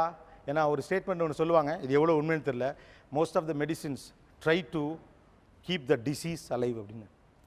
பல்வேறு மருந்துகள் மருத்துவ பேஷண்ட்டை உயிரோடு வச்சுக்கிறதுக்காக இல்லை, அந்த நோயை உயிரோடு வச்சுக்கிறதுக்காக இருக்குது அப்படின்னு. தெரிஞ்சோ தெரியாமலோ ஒரு இன்டர்நேஷ்னல் லாபி பிபியையும் சுகரையும் தான் இந்திய தேசத்துடைய பெருவியாதியாக உங்களுக்கு தொடர்ந்து சொல்லியிருக்குங்கிறத பல டாக்டர்கள் புரியலேனும் ஆக்டிவிஸ்ட் சொல்கிறாங்கங்கிறத நீங்கள் உணரணும். உண்மையாகவே நம்மளை விட, நம்மளனா நீங்கள், நான், இந்த பார்ட்டிசிபெண்ட்ஸை விட நான் மனம் திறந்து பாராட்ட ஆசைப்படுறது இந்த 2 பக்கத்துலேயுமே இருக்கக்கூடிய டாக்டர்ஸை தான். ஏன்னா டாக்டர்களுக்கு எதிராக அந்த டாக்டர் உலகத்தில் இருந்து கொண்டே என்ன தவறு நடக்கணும்னு துணிச்சலாக சொன்ன இவங்களாக இருக்கட்டும், ஒரு கட்டத்துக்கு பிறகு மனசை தாண்டி உலகம் ஒன்றும் இல்லைடா மருத்துவம் அதுக்கான தான் பேசினதாக இருக்கட்டும், இல்லை ராஜ்குமாராக இருக்கட்டும், இல்லை புகழேந்தியாக இருக்கட்டும், இது ஒரு டிரான்ஸ்பரண்ட்டான ஷோன்னு நினைக்கிறேன். இந்த டிரான்ஸ்பரன்சி இன்னும் ஓப்பன் ஆகிறப்ப நமக்கு இன்னமும் நல்லா இருக்கும் அப்படின்னு தோணுது. பல பேர் வெளிப்படையாக ஒத்துக்கலைனாலும் இந்த பக்கத்தில் இருக்கக்கூடியவங்க அவருடைய கருத்தை ஒத்துக்கிட்டு இருந்திருப்பாங்க. டாக்டர் ராஜ்குமார் ஓப்பனாகவே ஒத்துக்கிட்டார். கொஞ்சம் அதிகமாக ஆங்கிலம் இருந்தாலும் கூட டாக்டர் கோபிநாத் அவர்களுக்கு இந்த பரிசை கொடுக்கணும்னு ஆசைப்படுறோம். மங்கள் அண்ட் மங்கள் வழங்கும் ஒரு கிஃப்ட் வவுச்சர் பரிசு. வாழ்த்துக்கள் Gopinath. Best wishes. Good luck. Thank you doctor. Thank you. இன்னொன்று, உங்களை நான் பலமுறை அழுத்தமான கேள்விகள் கேட்டதுடைய பின்னணி உங்கள் பக்கத்தில் இருக்கக்கூடிய நியாயம் 1-2 வார்த்தைகளில் வந்துருமோ. ஆனால் பாவம் அதை கூட சொல்ல முடியாத அளவுக்கு நீங்கள் நெருக்கடியில் இருக்கீங்களோ என்னமோ தெரியல. ஆனால் அதை கொஞ்சம் கூட கவலைப்படாமல் பட்டவர்த்தனா ஒரே அடி அடித்தாங்க. டாக்டர்களுக்கும் டார்கெட் இருக்கிறது. மேனேஜ்மெண்ட்டு எனக்கிட்ட இதை பண்ணி ஆகணும்னு சொல்கிறாரு. Survival of the fittest. இதை விரும்பினாலும் விரும்பாவிட்டாலும் செய்ய வேண்டிய இடத்தில் டாக்டர்கள் இருக்கிறோம் என்ற கவலையையும் உண்மையும் பதிய வைத்த அந்த MBBS டாக்டருக்கு இந்த பரிசை கொடுக்கணும்னு நினைக்கிறோம். லண்டன் ஹார்ட்வேர்ஸ் அண்ட் பிளைவுட் வழங்கும் ஒரு கலர் டிவி பரிசு. வாழ்த்துக்கள். All the best doctor. நிகழ்ச்சியில் கலந்து கொண்ட அனைவருக்கும் கோபிநாத்தின் நெஞ்சார்ந்த நன்றிகள். மீண்டும் இன்னொரு சந்தர்ப்பத்தில் பேசுவோம். இது Aachi masala Neeya Naana, powered by NAC jewellers, co presented by Sunland. ஒவ்வொரு துளியிலும் எனர்ஜி. நன்றி, வணக்கம்.